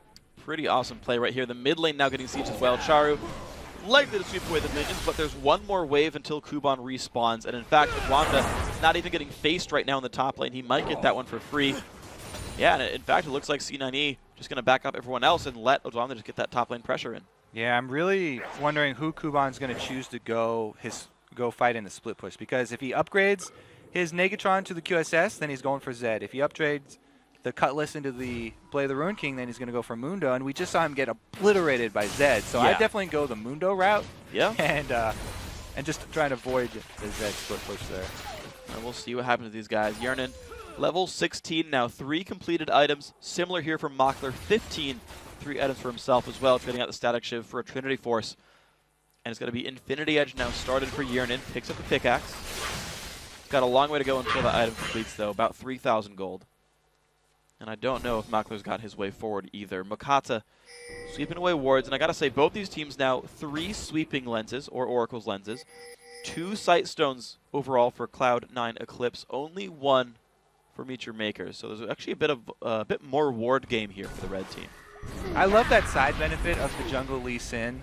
Not only does he have that amazing strong early game, but he does have a lot of other advantages like the vision. Ooh! Quick moves. And that's not someone you want to pull. Odwamna likely to stay alive. We'll see though. Actually, wow! That was a hell of a lot of damage. Ulted on by Vi. Team's going to regroup. Makata taken low, takes a lantern out. Ulti comes in, they move away, and he takes the full rocket. Down to 20 health, but stays alive. Mockler getting chased, hits the cleaver, and they are still chasing down with this one. Mockler lower and lower on health. Does he get the friendship? Does he get the help? One more cleaver will do it. Takes him down. Odwamna with a little bit of help. Now in the bottom lane, Pavivin fighting Kuban. And Kuban, big chunk out of his health bar. Pavivin takes him out 1v1. That armor pen helping. Now can he outplay Shara? Yeah, it's going to be rough. Exhaust comes in. Half HP. Slowed down. Namacon actually lowering his healing. Nice! Oh my flash! God. Is it enough though? Gets his shield, flashes away. Charu taking damage, gets kicked away. Man, what a play. Okay, replay please. That was Amazing. Well, Q's still in a fight, though, fighting in a bit of a 2v2. Here comes Voidal as well. No root's going to land. Misses the Q there as well. Chase on Olympic. No stun from Voidal. Is going to give the inhibitor over to Cloud9 EU. Or Eclipse, I should say. Keep getting that one wrong. Wow. Yeah, if you're going to be the split pusher for your team, you got to have confidence to make the plays like that. And Forbidden just showing why he's such a huge fan of the melee melee carries. Man, all right. So, Cloud9 Eclipse really doing a much better job late game than I've ever seen them before. Making a bunch of plays, turning things around, fighting incredibly well. Putting the kills back in their favor, turrets back in their favor. And this game started with 2-1 on turrets, like early on, and now it's 7-2. They've done everything right. Dragon's there as well. So talk about them being weak as shot callers. They're doing a lot better here. So yes, you know, you can give them the credit for doing so much better in the late game here. Oh, Voidal is going to find Libic, and that's a duel of the supports. It's just whichever support has more team behind them. All right, let's watch this again, just because this is such a cool duel. He goes in to dodge the first barrel. Yes, he got it away with a shadow. And then when Exhaust is on him, he's trying to walk away. He's expecting the body slam here. So he just predicts the time. Yep. That was 100% prediction. You can't react that fast. What a beautiful play from Forbidden, making a case for himself right there. Oh yeah, that was pretty freaking awesome. Q as well, the Lizard Elder helping him secure the kill this one. Teleport's coming out of the wards. Q's gonna jump in again onwards. Libic, goodbye to Voidal though. 5v4, Mach from the back lines. Forbidden coming around. Ult comes in from Yerin, who's gonna die down first. Front lines trading blows. Makata goes down early on in this fight, and the chase continues for C9E. Adwamna low, regenning, getting out. Charu falls as well. Double kill for Yerin. This fight's going all Cloud9 Eclipse right there. Quadra kill here for Yerin. Scumbag who steals the kill onto Kuban. So that ace, they're going to end the game right here because it's 30 seconds for Vi as the first person. Wow, they just surrender. Because at this point in the game, you have to go for the Nexus instead of the Baron. Yeah. A lot of teams with Baron were just like, yes, it's a free Baron. We better get Baron while we can because nobody's going to steal it now. Always got to remember you can actually end the game. Got to think every time, can we win the game right here? Can we take like 3 turrets? Usually worth it to go for it. Yeah, and generally, when the timers are over 30 seconds like that, then just go for ending the game because the inhibitor turret was already gone. Exactly. You're going to be able to get it. Yeah, if you kill, they got the actual inhibitor themselves actually in the bottom end as well. Dead inhib plus ace usually means the game. MYM, as soon as they saw him run down, instead of go for Baron, they're like, all right, they got this. The point I was trying to make before that, though, is like, yeah, we give them more credit, Cloud9, for ending the game strong. Yeah. But the way that they ended it was by relying on their individual powers. Just 1-3-1 split push and just single outplays. Just single matchups, and they had one person come down to the bottom lane to catch someone out. So I guess that's sort of the classic Cloud9 way to end the game. Rely on individual skill. Rely on individual skill. And yeah, that was a great end game call, guys. I gotta say though, they put Yerin on a global ranged AD carry so that if it's like, oh, you almost got him, it's like, I got this. Swings for the fences, picks him off. That was a good ult. That's the Vi's dance, by the way. You wink and you kind of make a gun pointing to the camera. Okay. That's how it is. Is it the gangster lean gun sideways? Yeah, it's got to be sideways. All right, so here's a do you know for any wannabe gangsters out there. Never actually hold your gun like this when you're going to shoot it because when it discharges, it's going to hit you in the face, and it's a very, very hot tap that's going to hit you in the face. That's why actual people hold the gun straight up so that it goes out the side and doesn't hit you in the face. You can blind yourself if you go like this. It looks cool, though. What if it's upside down? What if I do the other way and the casing falls out the bottom? Are you going to hit your leg or something there? Well, I'll do it left-handed. Better protect yourself. All right, we'll see. Guys, we got to take a quick break before we make even more dumb things happen here in the cast. When you return, it's time for Game 2 of the semifinal showdown between Cloud9 Eclipse and Meet Your Makers. 2014 European Challenger Series. We'll be right back.